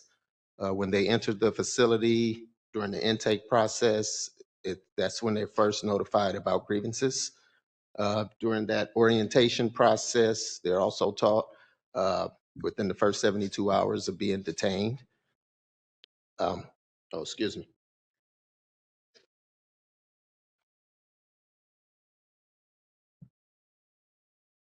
We also have, once a month, we have the grievance officers walk around the institution and do a monthly town hall meeting, which we have done this week, starting this week. So we should be done early next week, completing all those tasks. The way the youth can file a grievance is by the goldenrod sheets. They can use the LACO computers, and by placing them in the black box in the units. They can also let a staff know. They can let a CBO know. They can let a nurse know. And then it is submitted into our GMS system. And that's how the process begins. Oh, yeah. You can skip the next slide.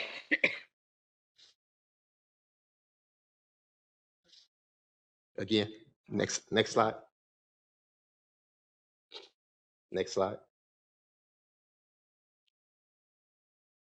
And next slide. Okay, the process and handling of grievances and appeals. Grievances are reviewed weekly, and the facility grievances are classified, and we need to respond within 3 days. Grievance classifications include low level, which can be clothing, hygiene. The supervisor is notified, and if it's anything that's more severe, it's elevated to the supervisor immediately, which would be a red flag grievance. The youth then meets with the supervisor and the director, and then that outcome is taken care of. If a grievance needs to be elevated to PREA, we have a PREA coordinator on site. If it needs to be referred to internal affairs, then we will refer those to internal affairs. I must say, one thing that helped us when referring these to law enforcement, internal affairs, or PREA, our latest technology really assists us because we're able to view the cameras and we can get ahead of those prior to referring those to those other agencies, or not the agencies, referring to internal affairs. Skip, next slide. Next slide. Next slide. And next slide. You should be able to see the data there. These are the grievances from 2025 through 2026 at our facilities. Yeah, if you can zoom in a little bit. If you notice, the grievances at Kilpatrick, they opened in November of 2025. That's why they have that low number there. And as it elevated once they opened up. But it's consistent, pretty consistent across the board. And if you go to the next slide.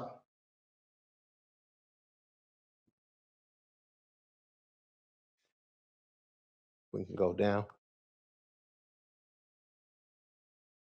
And these are the average days it takes to process a grievance by facility. As you can see there, next slide.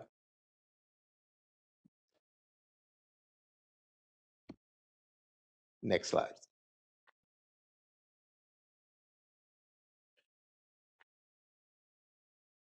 These are youth grievances, which we receive throughout the department.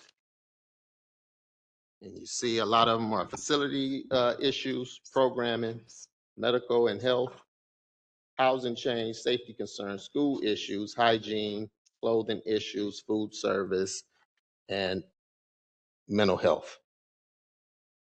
So as you see, those are pretty consistent across the line. Facility issues can include air conditioner, it's too cold, they need a blanket, the telephones don't work. Programming, we see where they're requesting more programming. They like programmers to stay a little longer. Medical, we see that happening. Food concerns are also some of the grievances that they tend to file. Okay. Is there any questions?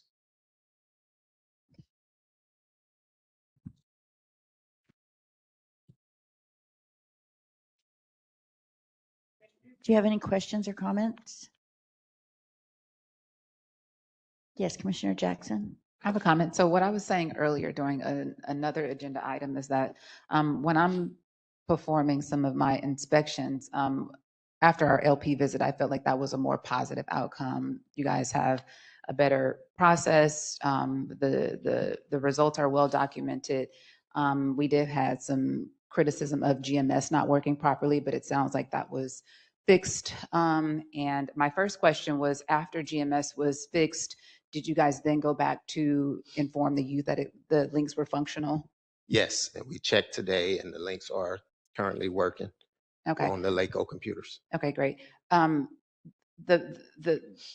more general feedback is that whenever I'm doing my inspections, it always feels like the young people are not really comfortable, confident, or trusting of the grievance process. And so I'm curious about efforts that you guys are taking to sort of improve that. So, I mean, there's a healthy amount of grievances, but they're more comfortable grieving about food, for example, or maybe wanting a better pair of shoes than they are with potentially a staff member maybe touching them inappropriately. And that was based on an interview that I had with a young person just a couple of weeks ago. And so why they feel more comfortable complaining about shoes versus a real complaint is something that I would want to know what you guys are doing about improving the perception of the grievance process and making them more confident in filing them. Yes, well, I know there was a process taking place to put kiosk in a day room. I believe that was scrapped, so now they're going to tablets. So that there will be wireless, and they'll be able to get on them and submit their grievance without actually having to ask the staff for a pencil or whatever to write their grievances down, and it can be more confidential for them on that iPad. Do you feel like they're educated on who has access, like whose role it is to review the grievances? I know that there are internal people and they probably see someone go into the box physically, collect the grievances, and then they follow up. There's that whole part. But even when I'm coming in as a commissioner that's inspecting, they're even suspicious of me, probably just because I'm like an external party. But the truth is that when I'm explaining that I'm there and why I'm there, they don't feel like I'm there to objectively investigate things. And I think probably that's the mistrust of just outsiders in general. But I feel like it would be helpful if probation had, there was some sort of concerted effort to try to make grievance processing just more approachable to young people, if you ask me. Yes, go ahead.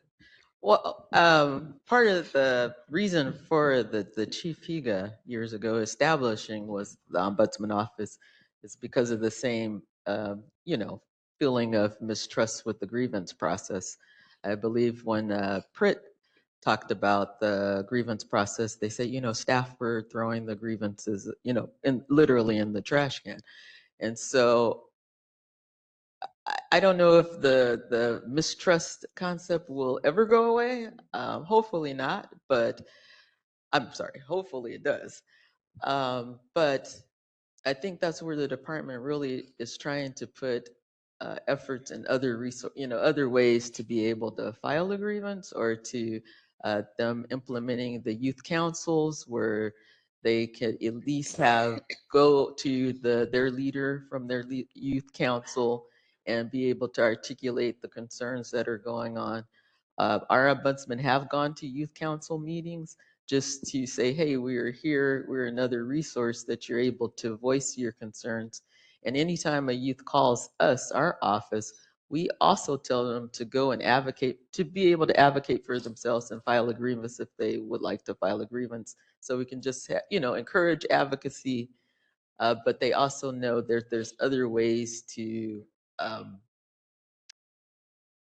get their voice across. We've had youth actually tell their parents their concerns during visitation, and then the parents can call us.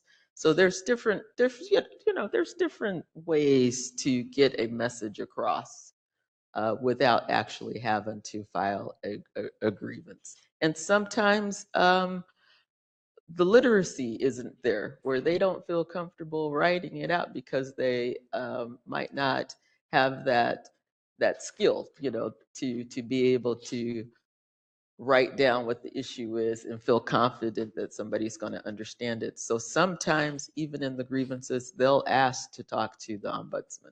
So they don't have to write out the issue.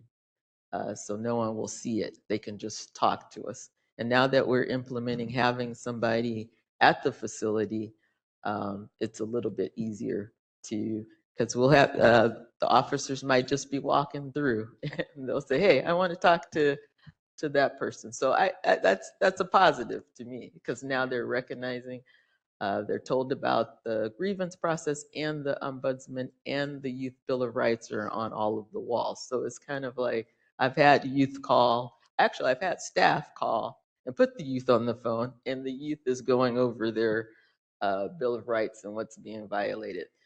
I chuckle, but that's a wonderful improvement from when I first came in.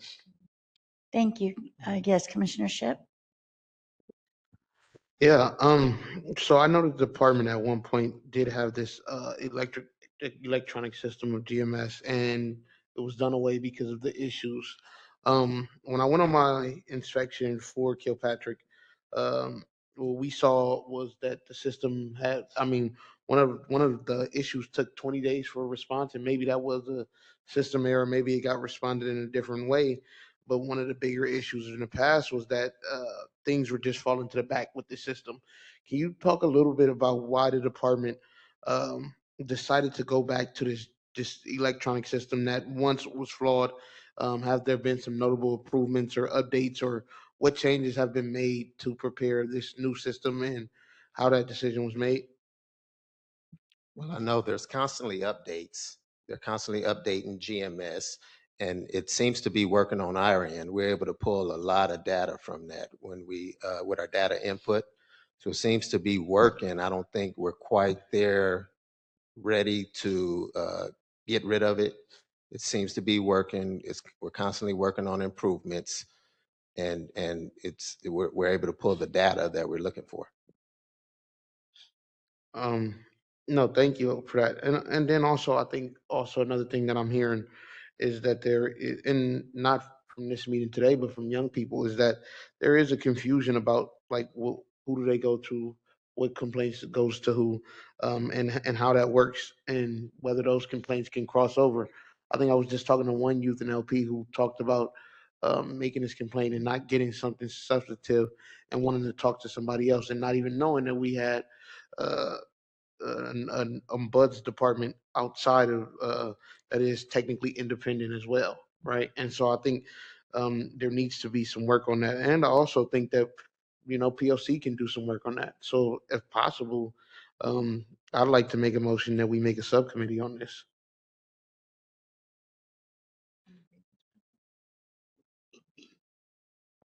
Second for that motion? Just on the grievance process in general. Mhm.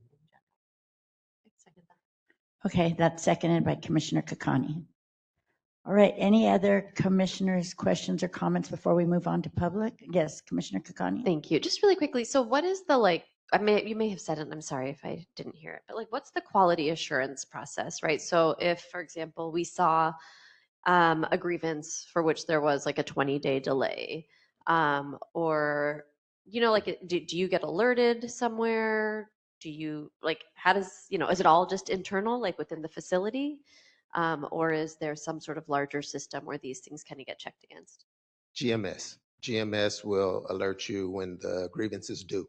Okay. So once you do that initial, it starts the clock. And alerts you being the grievance officer at the facility? The grievance officer, yes. Okay, but who's above that grievance officer? Is that you? Yes, at LP. Okay. Yes. So then, yeah, so what? So I don't get an alert, no. Okay, but do you find out how many times like a grievance officer maybe Yes. hasn't resolved something in a month? Right, yeah. Okay. They'll send out emails. I'm sorry? They'll send out emails. GMS sends out the emails? No, the grievance officer. No, I understand. I'm just saying, so if the grievance officer has exceeded their resolution period, instead of 10 days of it being resolved, it has taken much longer, it's fell through the cracks. Do you somehow get notified at any point beyond the grievance officer? Is there a systemic way of you being notified? No. Okay. So then what type of quality assurance is occurring? Well, we Beyond- send those emails. We follow up with the supervisors and the directors by letting them know this grievance needs to be closed. Okay. Right. If we need to go to the director on duty or the officer of the day, we'll do that as well. Okay. And then do you also check for I've noticed that on the grievance forms, for example, every one of them has a handwritten insertion that youth decline, or they cross out youth received a copy of the grievance and it says youth declined a copy, but it's handwritten. So I'm just I actually now forgot my question, but it's why who made that decision to amend the form so that young people can decline a copy? And then do you also do quality assurance in terms of the quality of resolving the grievance? Yes, Okay. yes, we do that. We make sure the grievance is closed. Modifying the form, I'm not sure. They probably tried to give the youth a copy and they just didn't want it. Okay. So that was the way to notate it. Yes. Director Rahman, did you want to address something? Good afternoon. Wanted to add that one of the parts of the quality assurance is that the grievance has to go to the director for signature. So the director of that division gets to see the entire grievance. What did the youth grieve? What was the resolution? And at times you do catch that maybe there was two parts to the grievance and the second part wasn't actually completed. And you can give it back and say, hey, the kid had two issues. You only answered one. Take this back. So that is part of the quality assurance measures that are in place.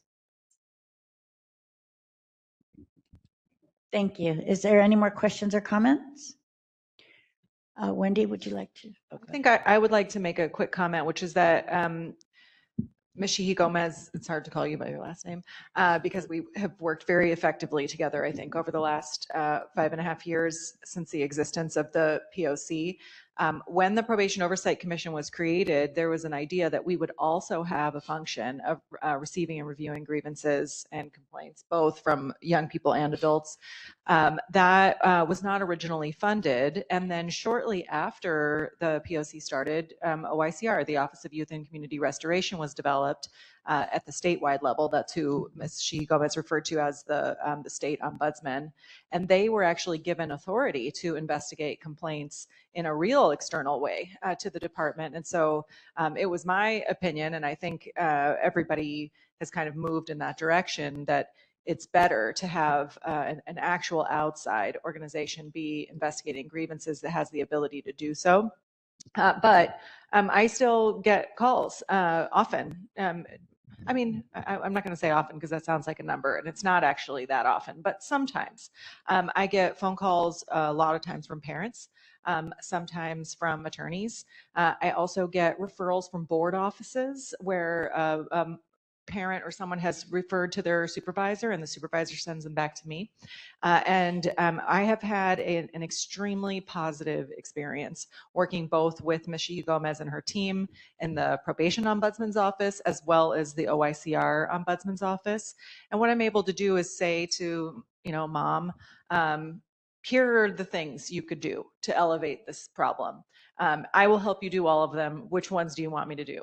And what you may not know is that there have been multiple times where I have called Ms. Gomez, and there was one time I clearly remember where she was like, don't tell me their name. I don't want to know their name. Just tell me the problem.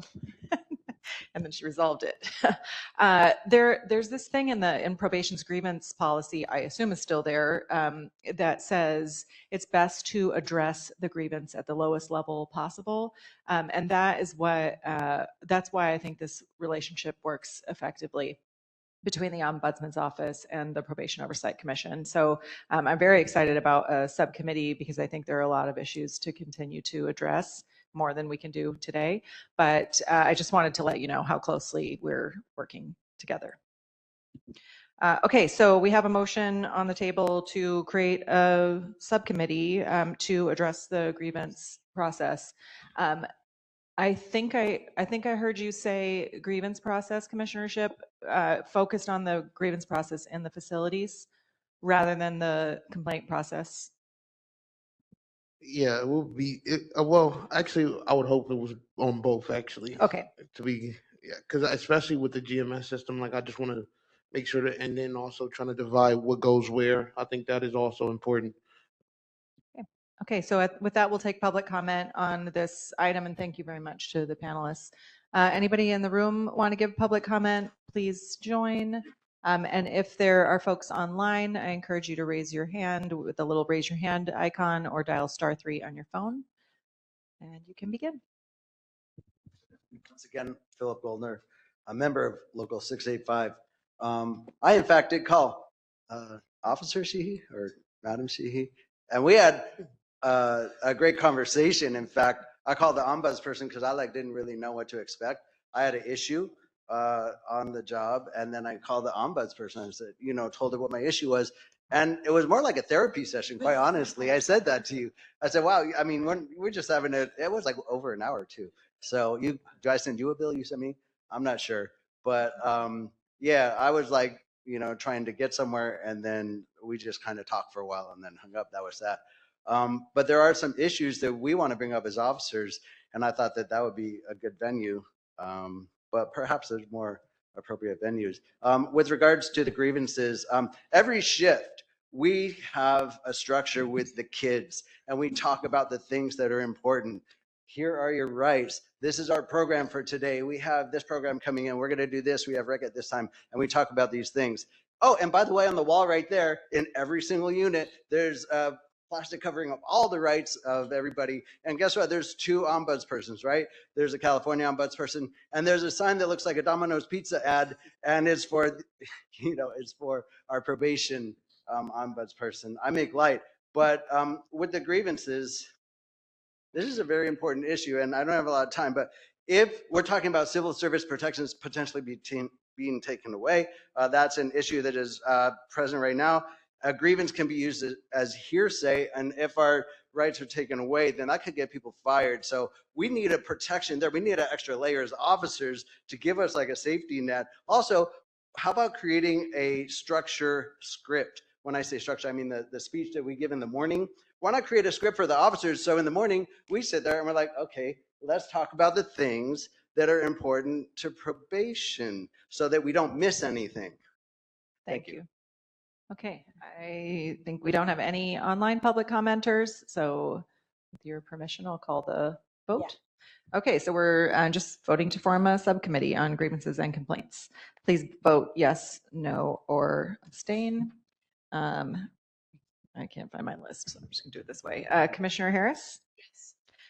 Commissioner Kakani? Yes. Commissioner Shipp? Yes. Commissioner Terry? Yes. Commissioner Meredith? Yes. Commissioner Jackson? Chair Canales? So with Commissioner Prater being absent, the motion passes 7-0.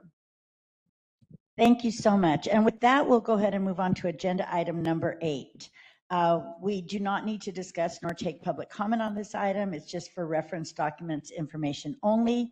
Item 8 includes documents provided for informational. Oh, I apologize. Thank you so much to our panelists.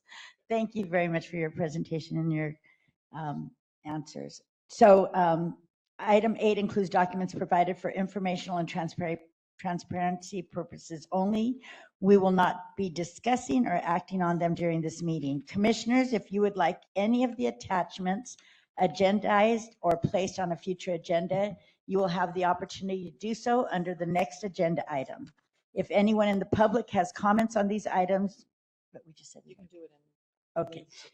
Yeah, you can email your comments in under agenda item number 10. Okay, now moving on to agenda item number 9. This one is for commissioners and PO staff comment only. We do not take public comment on this item. This is for item matters not posted on the agenda. Item 9 is for matters not posted on the agenda to discuss or to place on a future meeting agenda for action. Commissioners, do you have any announcements or items you would like placed on a future agenda? Yes, Commissioner Kakani? I don't know if this is where this goes, but I know that after my visit to Kilpatrick, there was kind of a write-up and a response from the department. I know, and I'd love for that to be shared publicly. So I don't know if that's like where this, it's not really an agenda item, but it's a request.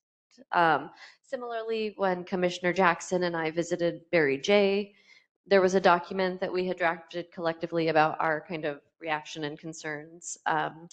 So would love for that to also be made public and shared. Is this Yes, where this thank you. happens? I would like instruction from you all about how to address what Commissioner Kakani is saying, which is that if one commissioner or two commissioners go and do an inspection and do a write-up on what they observe and the recommendations, obviously that's very different than like the Los Padrinos inspection. That was this official inspection that's vetted and voted on by all of you. So what do you recommend be the protocol about how something like that is shared amongst the commissioners, with the Board of Supervisors? I will tell you, we do share those notes with probation. That feels like an obvious thing to do. But, at what point does it become public, and make sure that everyone understands that that's not an official POC statement unless and until the POC chooses to vote on it. I think that's the way it's described in the ordinance, that the POC reports all must be voted on by the body. So we're just looking for guidance on how to do that. In the past, the BSCC has said that anything we do there is considered an inspection. Was it? In the past, BSCC has said when we do that, it is considered an inspection. We call it an inspection too. If you remember in the training that we did, we differentiate between the official inspection, which is the once annual inspection where we create the report, and unofficial inspections that are announced or unannounced visits to the facility with the purpose of looking at something. So agreed. I think the difference is it's not something that ends up being the officially published inspection unless you all vote to make it so. So how do we get you the information? Or do we have to put it on the agenda? What are your thoughts about that? Sure, Meredith? I would put on a future agenda item and maybe talk with BSCC, because we did that in the past, but we had like a short version that we could just submit, and then we could just vote on it when it comes to a meeting. Yeah, that sounds good to me. I mean, I'd love for it to be shared with other commissioners, just so they also have the opportunity to read it before should they choose to do a visit. And certainly with board offices who, I think consider our visits when making decisions and asking questions. Anyway,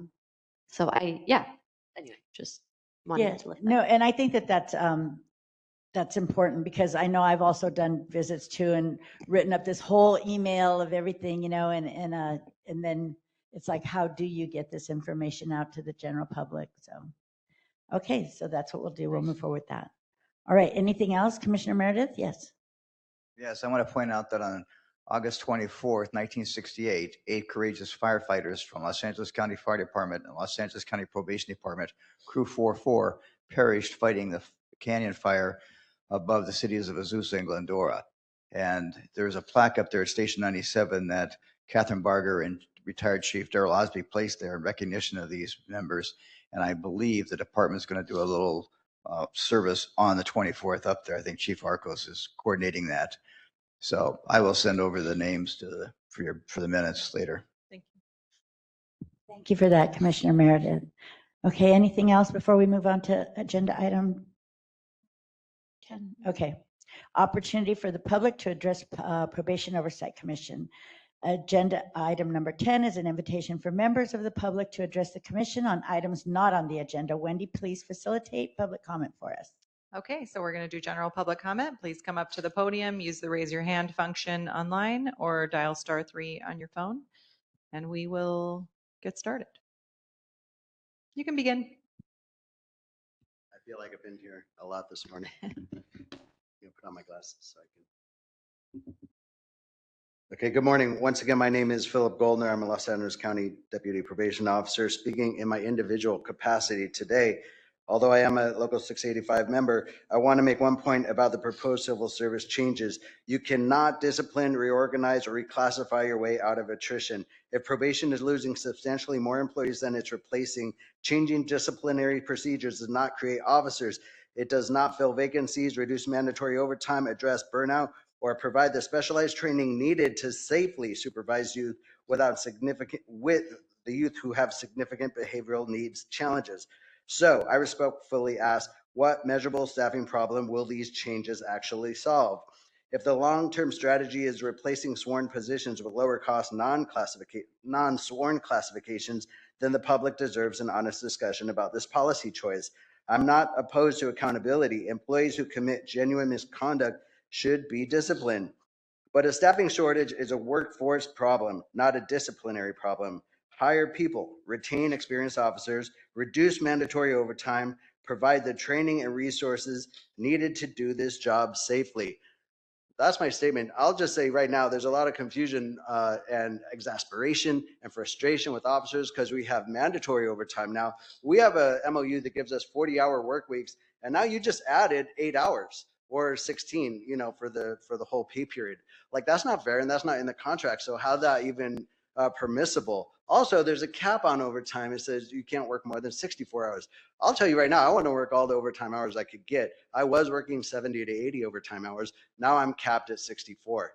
So I think that there's like a dynamic situation. The Board of Supervisors trying to take away our civil service protections so they could discipline us into behaving well. I don't think that's going to work. I think you really need to see what the problem is and find out a better solution than taking away our union protections. Thank you. We do have 2 online speakers. We'll start with Cornelius Pettis. Yeah, mine is Beav. Yeah, Cornelius, thank you again. I'm respectfully requesting an in-person town hall meeting with the chief at Los Padrinos within the next 3 weeks to address communication with line staff. I appreciate it. Thank you. Thank you. And we have 1 call-in user. You may need to dial *6 on your phone to unmute yourself. Okay. All right. Good afternoon. This is Mel. We can hear you. Okay. This is Mel. Okay. Hi. This is Mel. A couple of things. I just wanted to actually tag on to the last comment. I would suggest that if there is a town hall that is actually at a neutral site, like a park that's been done before, considering you have a lot of officers who are currently off on injury and will be unable to walk into a county facility. The comment I was going to ask was, I just wanted to highlight, going back to the recent conversation with the ombudsperson's office, I want to second not the motion, but second the request of Ms. Sheehy as it relates to if you can go back to the county board of supervisors and ask them to implement a county ombudsman, because I know that ombudsman line, because I know that the Probation Information Center receives a plethora amount of calls on a daily that have to be routed to the ombudsperson's office, internal affairs as well. And considering we're only losing staff and officers and we're not able to hire anyone new, it makes it very challenging and difficult to be able to navigate that operation with no or limited amount of staffing. And then the last thing, While I do appreciate Commissioner Meredith acknowledging the staff and the deputies that were involved with the Camp Rocky incident, I do think it's something that should be highlighted by the POC. I regularly follow you all on YouTube, and I see all the YouTube shorts and the videos that you do. And if I did miss it, could someone send me a direct link? But I did not see any videos about highlighting the officers that were involved in that. And I only ask that to be, to be transparent and to make a balanced approach as it relates to the Probation Oversight Commission.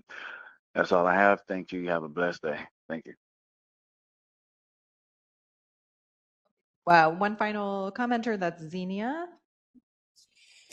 Hi, this is just in response to Vieira's earlier comment dismissing public commenters and saying that listeners have to do their part, because I just don't think he's been doing his part in listening to the people on the ground doing the work and taking the time out of their day to report back how things actually are, just not just how he claims things are. Having an unhoused individual having to walk miles and miles across the city in a heat wave in order to try and stay out of jail because there are no staff at the assigned office is a huge problem and is unacceptable. He can insist that less staff can magically do more supervision, but you're getting feedback that it's not working and you refuse to do anything but respond with condescension. I'm not someone in favor of giving more and more money to the probation department. That's not what I'm advocating for here. It's just disheartening to see someone in charge of this department insist that everyone else but him is too dumb to understand his assertions, rather than taking in contradicting information from those under him. I hope that he looks up the definition of active listening and learns how to do that. Thank you. Thank you. I think that's it, right, Janae? Great. Thank you all very much. Thank you so much. And before we adjourn this meeting, I would just like to close this meeting lifting up the name of Rosendo, a youth who recently lost his life. He played an instrumental role in the vision and development of the Barry J. Dog Park mural. In the words of Probation, he brought creativity, hope, and spirit to a project that will continue to inspire others. Condolences to his loved ones and all that came to know him, Probation that worked with him in his transformation, and the programs that love him dearly and believed in him, and may he rest in peace. And with that, I thank you all for joining us and sharing your comments. As a quick reminder, be sure to follow us on social media and subscribe to our YouTube channel at LA County POC. To receive reminders about our upcoming meetings, visit our website at poc.lacounty.gov to subscribe to our email listing. It is now 1:21. Can I have a motion to adjourn today's meeting? Motion to adjourn by Commissioner Kakani. Do we have a second? Second by Commissioner Shipp. Please vote with an aye vote. Aye. Okay, thank you so much. Meeting is adjourned.